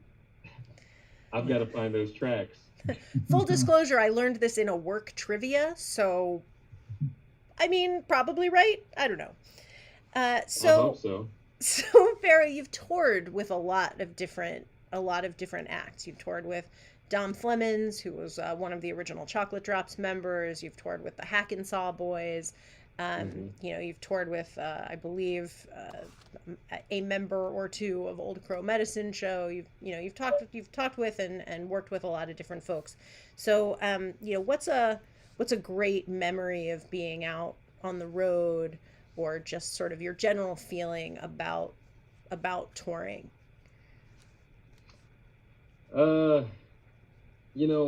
It's good to take a break from it right now, because I was doing a lot for a while, and I was actually talking to a friend earlier today about it. I think it was one of the best decisions I could have made to make the jump to like tour around and everything. But sometimes it makes you feel a little bit unrooted, and I was a super localized musician before, playing around town everywhere with everybody all the time. And I miss that a little bit. And it's hard to get back into it nowadays. Let me ask you one more thing to wrap up, which is that speaking of taking a break from touring, unlike most of us who have sat in our houses out of, some combination of intelligence and terror, you went to Costa Rica and did a bunch of sailing, working on sailing ships and building, and you've been doing some eco-friendly construction in the Baltimore area and I believe elsewhere. So tell us just a little bit about what you're excited about with the sailing and with those other sort of more hands-on projects. I'm excited. The hands-on projects, like I just started doing it last year because I think we need sustainable construction. I saw an old black cemetery get dug through last year, and it's, we need sustainable construction because stuff like that's not sustainable. Hold on. The cat needed to get out the room. We need sustainable construction, and if I can be some sort of influence to help that along here in Baltimore, then I got to do that. And luckily, I've got my a friend from high school who's doing the architectural drawings for everything, and I just got to look at those the other day. We're planning to adopt a lot to just promote natural building arts. It's a way to do it. It's a way to stage an argument for building more sustainably and have the conversation there. So I'm excited about getting to that work this summer and helping build that up. And I've got some good people working with me on that. So excited about that. We still don't know what it's going to be called, but it's moving forward. In Costa Rica, the main reason I went down there is I've been a big fan of this 2B shipping company that's working to be the most sustainable shipping source out there. And I don't know why, but international trade really interests me. And I've just been following them for 3 years. They're building a boat down in Costa Rica. They're finding sustainable sources of wood. They're promoting cultural sustainability in the community that they're in Puerto Morales. It's a great project. I went down there to help them build the boat for a while, and it didn't shake my faith in the group. It's still a great project. I really like their investment strategy too. They've somehow gotten people to sign up with the company to ship through the company. And this is something that the East India Trade Company did too. Before you build a boat, you get all the investors involved, so you have the money up front, you build that boat, and you make that money back through the actual trade. They're doing the same thing, but they've got this little caveat in it that a portion of the profit made just goes to the nonprofit of the group so they can start other shipping lines. And I think that's a great idea. I think that's a great way to funnel some of the profit from it. Anyways, I like the group, and it was great working with them, and I will be doing it again in the future. Cell Cargo Inc. is the name of that group. You can check them out online, cellcargoinc.org. But right. I'm also excited to just sail more in the city here. Yeah, we're looking at for the Yearland video that sailing around Baltimore might come into play. So that's exciting. Put me on the spot. Yeah, I like that. Yeah. Well, thank you for round robining. That's a terrific concept. I'd love to go back in and reshuffle until we get through everybody interviewing everybody. We didn't even have our son here. Yeah. So, we got to do this a lot more. Yes. Yeah, it's absolutely. Really great to have Gangstagrass on the show again. Yeah. We'll have them back soon. Yeah, but back to business here. So, is Wall-E is that the first or only Pixar movie that someone should see? This was exactly my question. I was like, okay, having seen none, what is the one that I should see? And wait, hang on, I do have. The thing is that there is a unified Pixar universe. Oh right. So we should actually probably. All of those movies are connected. Yeah. Oh no, really? Yeah, but you don't have to see them in an order to get it. Like, if you no, you don't. If you did, would Wall-E actually be the first one? It would be the last one, actually. No. Because that's like in the distant future. No. It's the distant future of present day Earth. Oh, I've read this a while ago. I think because like that is the By and Large company is gone by the end of Wall-E, I believe. So what Wall-E does take place after the others, I think, insofar as like you're watching the end consequences of By and Large becoming this huge corporate. Oh, but see, I thought a lot of this stuff takes place after that, because when they repopulate the Earth, then like things are different, and like magic is a thing, and so like you have talking bugs and talking toys and all these things are in like the world after. I might be misremembering. I might be combining it with the Adventure Time universe. It's also really not that essential that somebody see it in the context of the unified theory, because I've got to make this argument. All right. Pixar is like, I don't know if I'm speaking to anybody that'll understand this reference, but they're like the Studio Ghibli of America. They true. just hands down make great movies for everybody. It's true. They've made so many good movies that I can even say like there's some recent ones that might be priority on the list. Coco, one of them, like incredible. Coco is incredible. That could sell you on just like your confidence in making good movies all the time, and hopefully encourage you to watch more of them, because I know you only watch a movie like every year. Right. The last movie I saw in the theater, to answer Danjo's original question, was whatever movie Gangstagrass last saw in a theater. To be fair, how much of that movie did you see? Yeah, Coco's probably the last one I saw in the theater. Yeah, Coco was so good. I mean, I started off with Toy Story, like I was a kid when Toy Story came out. They got me then. I'm worried it would make me cry. I don't want to cry. It Caveat, I don't want to cry. It will. That's why. But the world is sad and scary enough. I don't need to cry more. No, it's cathartic, happy cry. So Pixar has a magic formula. Let me tell you about the formula for all Pixar movies. Formula is they bring you all the way down to there is absolutely no hope, and then somehow they snatch victory from the jaws of defeat. And they do this.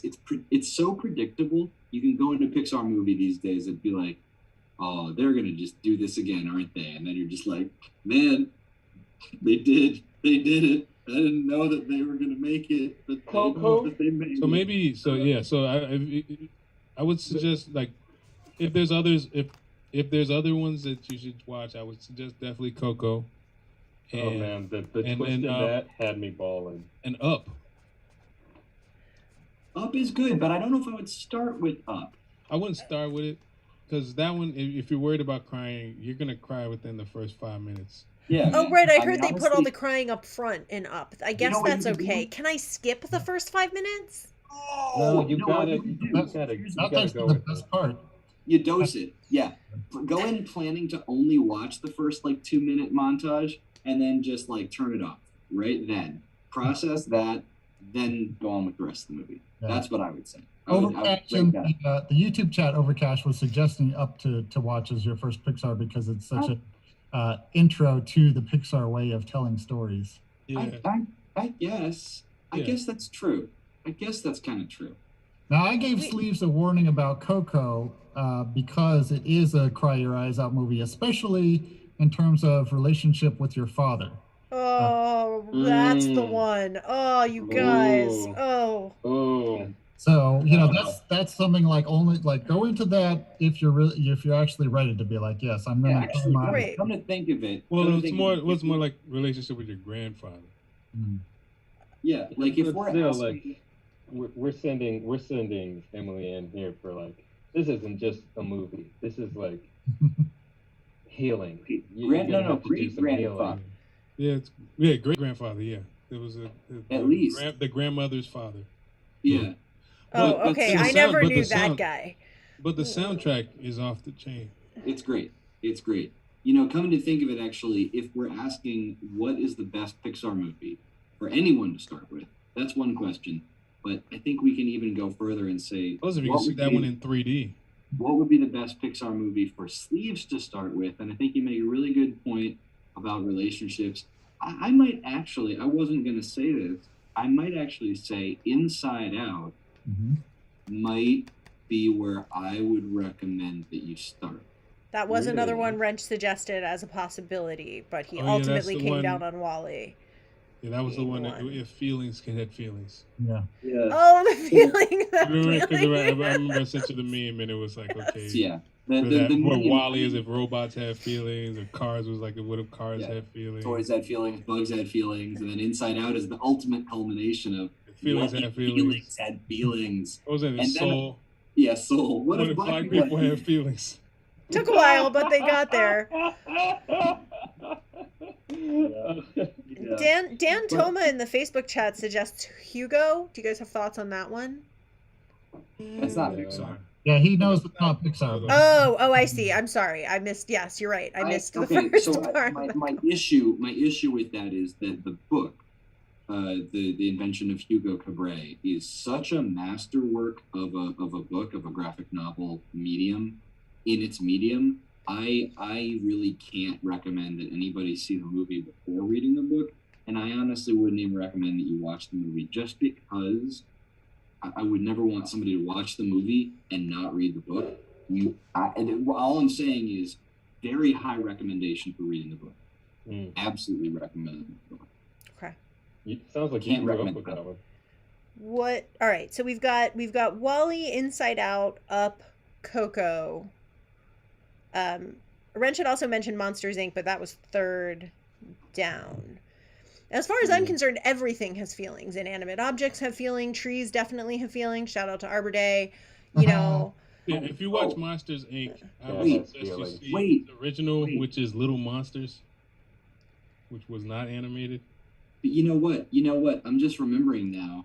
There's a whole other world of Pixar, because when you said everything has feelings, it reminded me of that ad for IKEA, where they have the lamp, and they put the lamp out on the road, and the lamp is in the rain, and it's looking Coconut scented with mango flavor. End of the ad, Thank the you, Swedish guy comes in and he's like, if you are feeling sad for the lamp, that is because you are crazy. The lamp has no feelings. You can easily buy a better one at IKEA. Anyway, so here's why I mentioned that is Pixar's icon is a lamp, and I forget if it actually has its own short, but Pixar has shorts. It does. And what you should do. Wait, the lamp has a short, so it doesn't it doesn't work. No. Yeah, it started. That was the lamp. The lamp comes from its first short. They have 5-minute short animations, and the one that I would recommend. Now we're getting into this. Okay, the one I'd recommend you start with. Okay. Because those shorts are amazing. And also 5 minutes is very much in my wheelhouse in a way that an hour and a half is not. Now, I don't remember which movie it aired in front of, because the way it worked was when you go to see a feature-length movie, it would have a short in front of it. Oh. I don't remember which one it was, but you want to watch Jerry's Game. That's the best one. It's the best one. What about the Salvador Dali one? I don't remember that one. Ooh, that sounds fun. What is this? That one's incredible. It's like the whole animation is like a Salvador Dali painting. Hold on. That's That was a Pixar? Was that not Pixar? I don't know. I don't think that was Pixar. Yeah, I know which one you're talking about, but I don't think that was Pixar. I'm not finding it. Oh, here we go. Pixar shorts. Let me see if I can find it.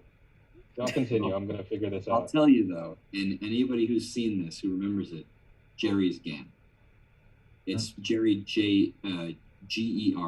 Oh, I definitely got that wrong. Yeah. Jerry's Game. Hands down, best. Okay, That's where you start. Like the Spice Girl.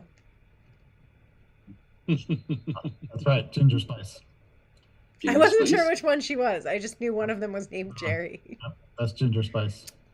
Wait, which one was Paprika? Oh, Baby. by the way, Paprika, crazy animated movie. Great one, but crazy. Absolutely crazy. Side note, I've been making my own paprika over quarantine. Sorry, what now?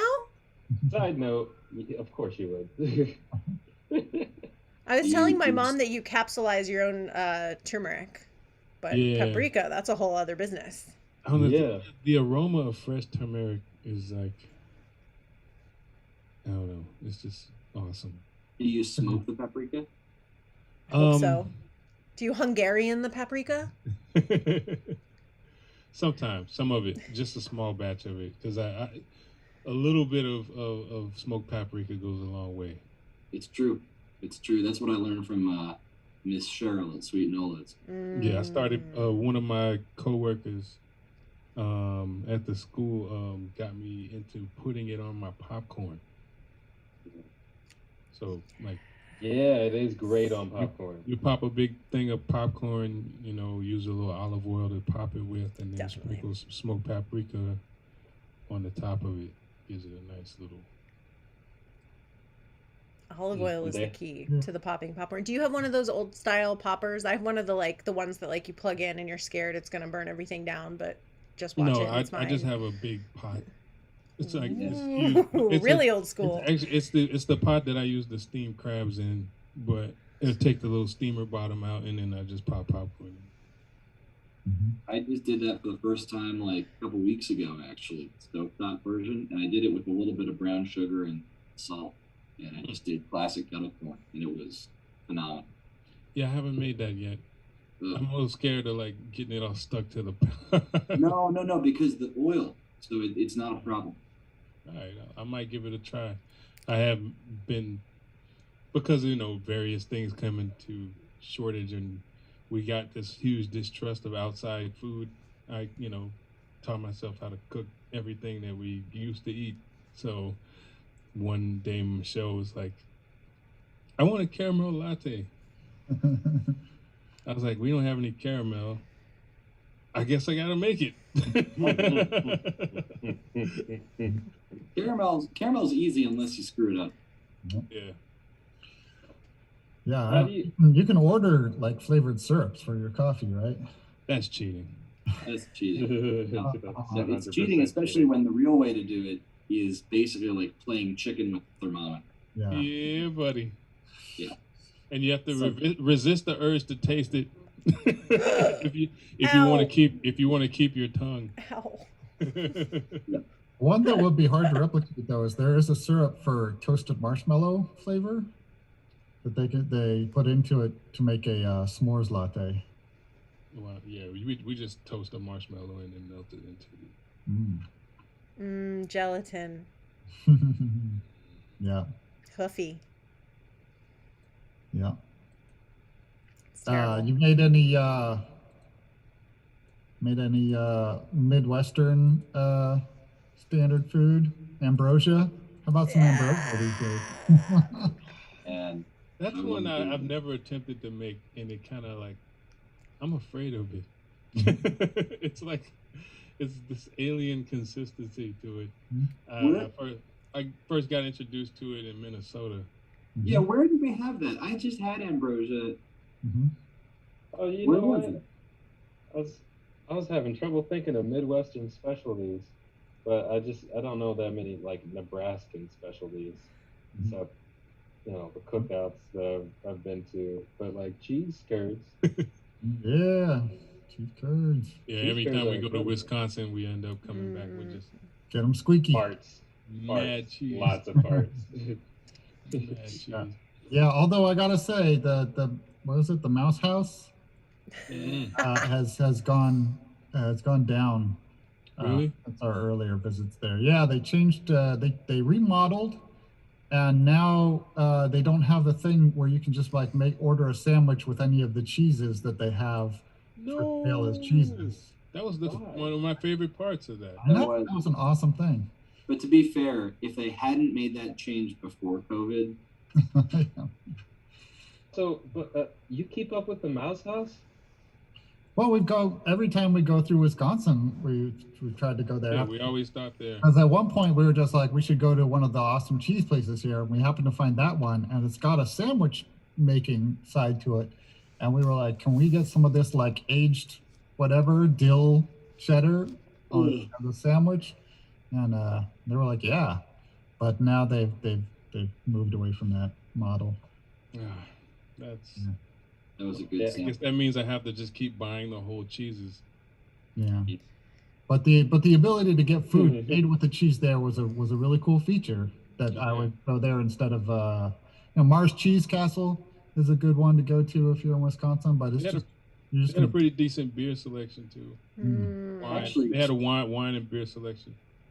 Speaking of beer and really good cheese and really good popcorn, I just want to put in a plug because I live in New Jersey. I live in Mattawan, and a little while back, before COVID, the local movie theater, speaking of movies, closed down, and everybody's like, what's going to happen? What's going to happen? And we had heard the word that maybe a microbrewer was going to come in and buy it up. And maybe they were going to keep some of the screens. You could have, watch some movies, drink some beer. So fast forward through the pandemic, and these guys open up. They open their doors. They've got some outdoor picnic tables. We actually went in there, out there a couple of times, and it felt pretty good. It felt pretty spaced out and safe. Their menu, let me just tell you, they have several different bougie as hell popcorns, including like hot honey on one of them. There's like a birthday cake confetti, one of them. Wait, what's hot honey? Like spicy honey, Oh, snap. Oh yeah. That's a big thing these days, at least around Jersey parts. And then the tater tots, they do raclette style. So they take, if you'll imagine, right, a big old wheel of cheese, a big old heat lamp over the wheel of cheese, and then just the surface gets all melty, and then you scrape off all that melty part onto tater tots. Oh God! And their beer is good. It's like, that sounds like a lot of farting. That sounds like a lot of farting. y'all got to come to Jersey. Yeah. And they got tacos, and they got pizza, and the beer is really good. It's really good. They can it. I get it pretty much every time they release it. It's great. I'll bring you some the next time we ever see each other. Yeah, I'm down for that. When things release up, I'm going with you there. Yo, I'm. It's odd that like we've known each other for so many years, and I'm just now finding out that Sleeves was also in Odyssey of the Mind. It makes sense, doesn't it? Yeah. So that means that you too had to build that, balsa wood tower. Yes, and shoot like tennis balls through it. Yeah. Yes. No, I've got no context for this, so like. Same, but I'm interested. You're right. Totally did. The mousetrap cars. Absolutely. I wanted to talk some more about food. My dad being an Okie, has some like equivalents of the Midwestern white trash food. He used to like this dish called maple charlotte, and at some point my mom stopped making it because it's just basically your arteries are going to give up. The main ingredients of maple charlotte are gelatin and maple syrup, and there's also like whipped cream and stuff on it. It was like monstrous. What? Yes. It's like maple flavored Jello. That. Yeah, and like graham cracker crumbs were on it too. I think it was awesome. I've heard of that, but around my parts we call it something different. We call it diabetes. Diabetes. My dad also did the thing that's for that area of the South, I guess the Dust Bowl area, where people put salted peanuts in their Coke or their Pepsi. I've heard about that. Never had it myself. But... Same. Melody Vaughn just dropped what looks to be a fudge recipe. Yep, Moose Track's fudge recipe. That's right. It's on the screen. I will screenshot that. Yep. I do have an abundance of Dutch cocoa. The recipe ends with eat with spoon or put in ice cream or whatever, and I will definitely be putting this in some whatever. Yeah. Oh man, whatever's so good. Let the imagination go wild with that part. My face. Put it in my face. Right. It's based on. Put it into my face. It's my Miracle Whip. Used to say that to my ex. Give me that whatever. Oh, I thought put it into my face was what. Probably that too. You know what? I remember. I cannot confirm nor deny. I'm pretty sure I had ambrosia in New Jersey, and there was a local grocery store that had it, and I was just like, don't know what this is, but it seems to have marshmallows and a shredded coconut and fruit. Mm-hmm. Never eat buffet style ambrosia. Remember what the actual name, like the full name of ambrosia is ambrosia salad. Yeah. Like that is. Well, the thing is that like in Minnesota, everything's a salad. It's true. Just a bunch of things together is a salad. Yeah. I'm like, there's no vegetables or fruit in this. It's a salad. Okay. That's actually, I think that's how the Greeks do it. 'Cause when I was Like over mayonnaise there, and M&Ms, and like, oh God. Right. I That's tried to not what order the a Greeks do, salad saw in that. West Texas, and they were like, beef or chicken? And I was like, no, just a Right. salad, beef or Uh-huh. chicken. I mean, beans would be fine. It came with beef. Yeah. Yeah. Yeah. There was no was not an answer to that question. There's not a- Texas- good old brisket salad. That was Sleeves. I think that's the time. So I was on that tour, and my wife was in the middle of doing like a 30 salads, a salad every day for a month challenge, and I was like, sure, I should try to do that too. I didn't realize we were touring in Texas. That was when we did the Houston and Fort Worth and Passover. good stuff. The Passover was- tour. It was tough. It was possible. It did it, but it involved things like that taco salad. By the It way, was you a missed fun out. run. Not getting the chicken taco salad, you missed out. I will tell Well, you. if I had known I had to pick one. Right. It sounds like they made it clear, but The answer is if you say none, it's beef. Yeah. Now you I have know. to- It was she had a carne asada salad. the answer to what kind of meat do you want your veggies to be? Right? Yeah. The answer in Texas. It's like, Found well, out the hard way a long time ago that they even chili rellenos have beef in them. yeah. So whatever it is, they'll put meat in it. Yeah, we lost one of the waitresses when Wrench told them that he was vegetarian.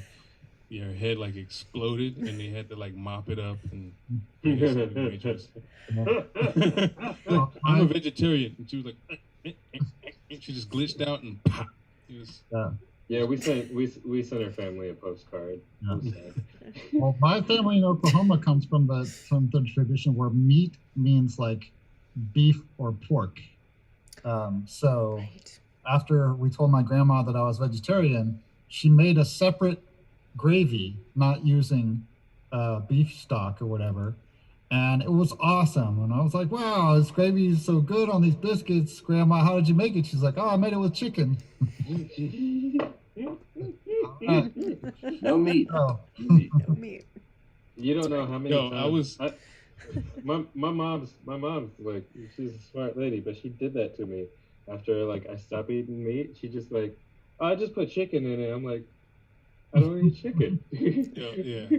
Well, the thing is, today's Friday, obviously, and Lent started this week, so I spent like a good half an hour trying to make this weird correlation of animals to try to justify that chicken is technically a fish. I believe there was a root on That happened once. Yeah, there It was like some happened sort once. of fish shortage, and the Yeah. Vatican declared chicken temporarily fish. Yeah, but Yeah. Oh, I thought it was like abundant. fish that Farm fish swim is in well. abundance now, so I relented and made crab cakes instead. But I really wanted wings today, Mhm.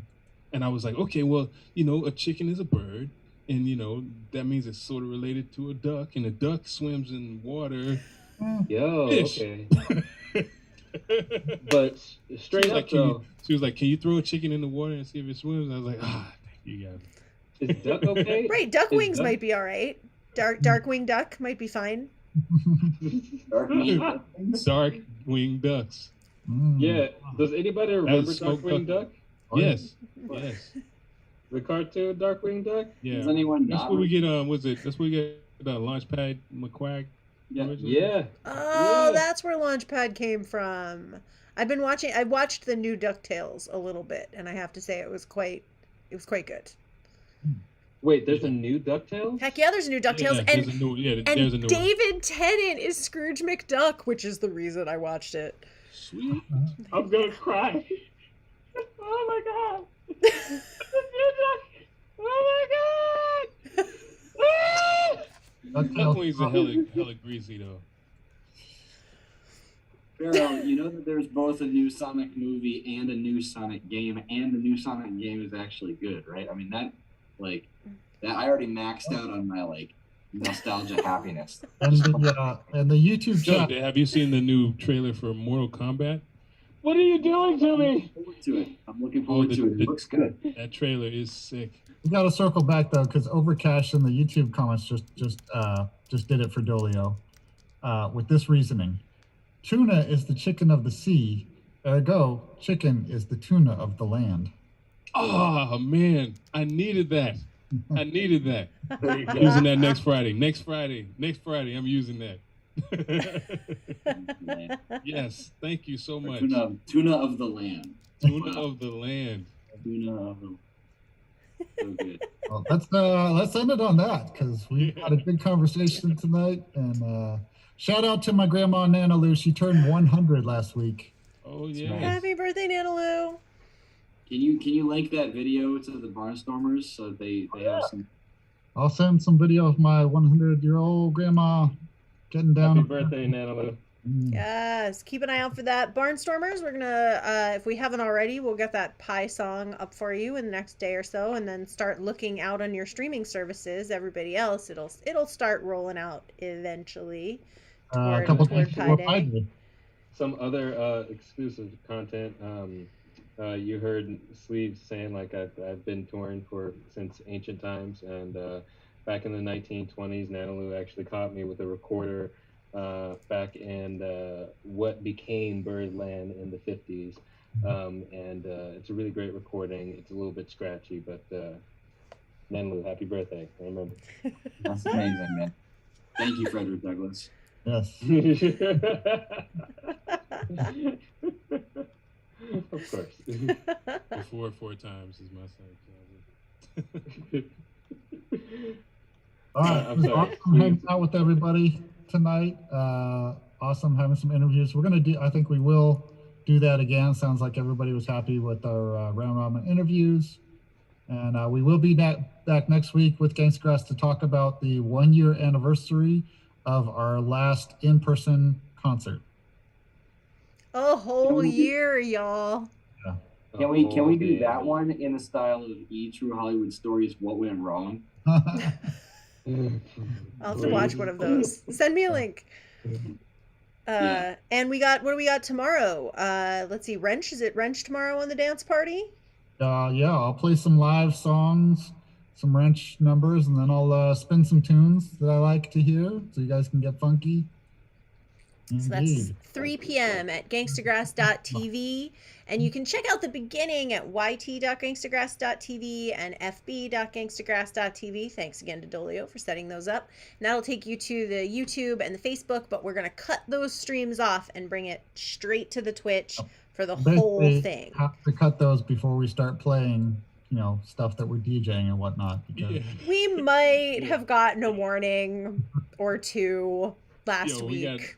booted like a bunch of times. Not 3 though. 3 would be bad. That was me. My bad, y'all. But just go to gangstagrass.tv and you can enjoy everything. You don't have to worry about anything. It's just easier.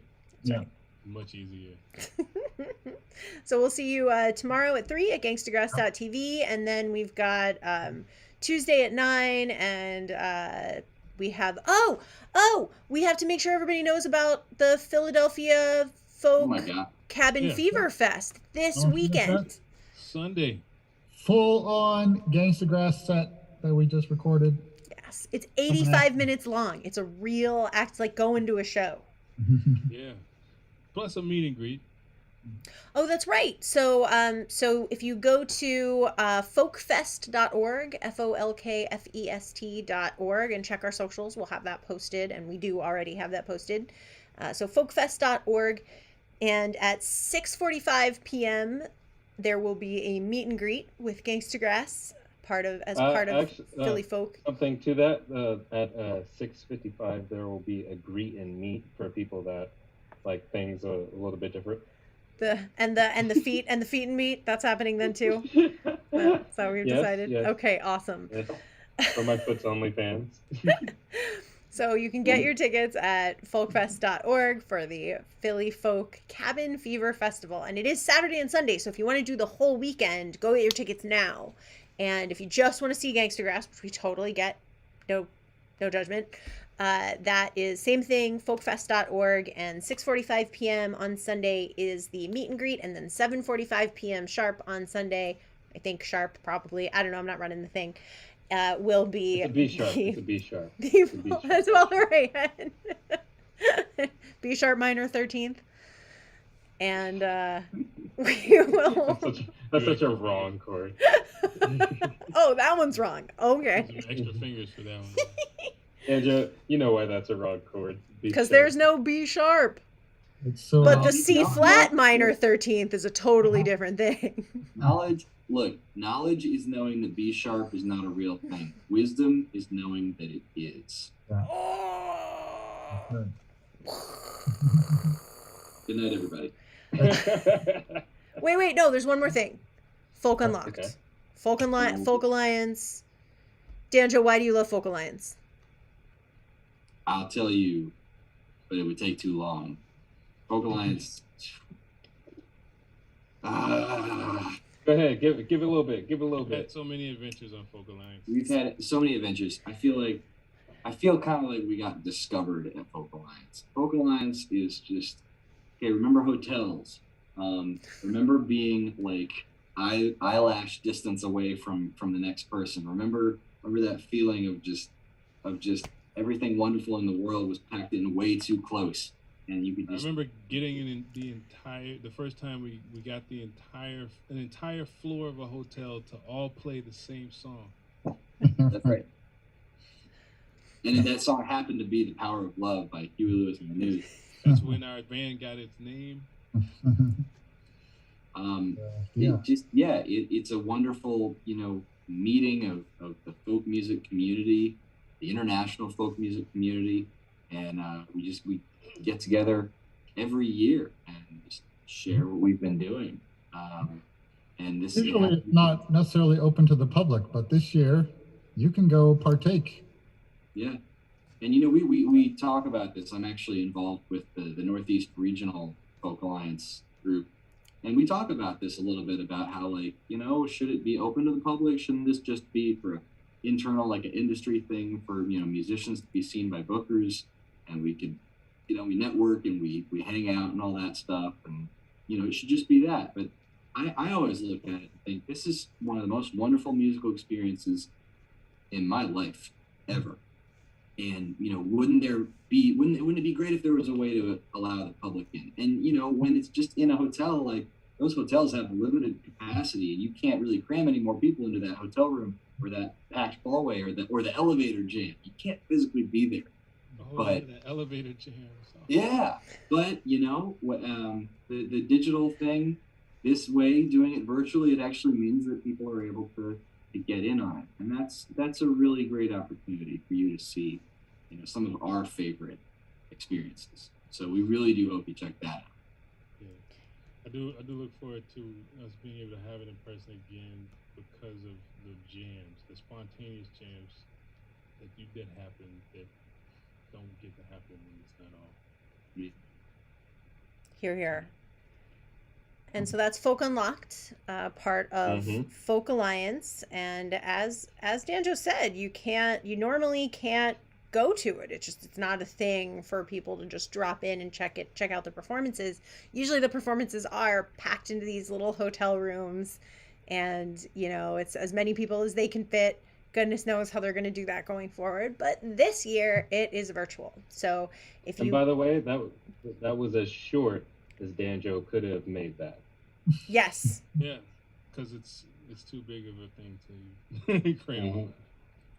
Exactly. And so that's gone up on the screen now too. So Folk Unlocked with Folk Alliance, and you can get tickets for that at folk.org. And the proceeds benefit, I believe it's called the Village Fund. They've created a fund to help out musicians in this time when tours and tour dates are canceled. So that's a really good cause, and there's going to be so much great music. Like, it's the kind of thing where you'll look at the schedule and you'll go, wait, there's 3 different things at the same time that I can't do all of them. I want to do all of them. So tell your friends, and then you can kind of powwow afterwards and talk about how great everything was. So we have 2 showcases, Monday and Wednesday, coming up as part of Folk Unlocked. It's a whole week of events, and definitely check that out, folk.org. So folkfest.org and folk.org, both of those things will get you tickets to the upcoming Gangstagrass performances. And then we'll see you back here at gangstagrass.tv on Friday, and we'll recap the week and the year of no shows. Yeah, first year in a long time. Yeah, it's agonizing. Guys, and and we, of course we miss all of you. Yep. So much. Yeah. We'll see you guys soon. Good night, Melody. Good night. Good night, Victoria.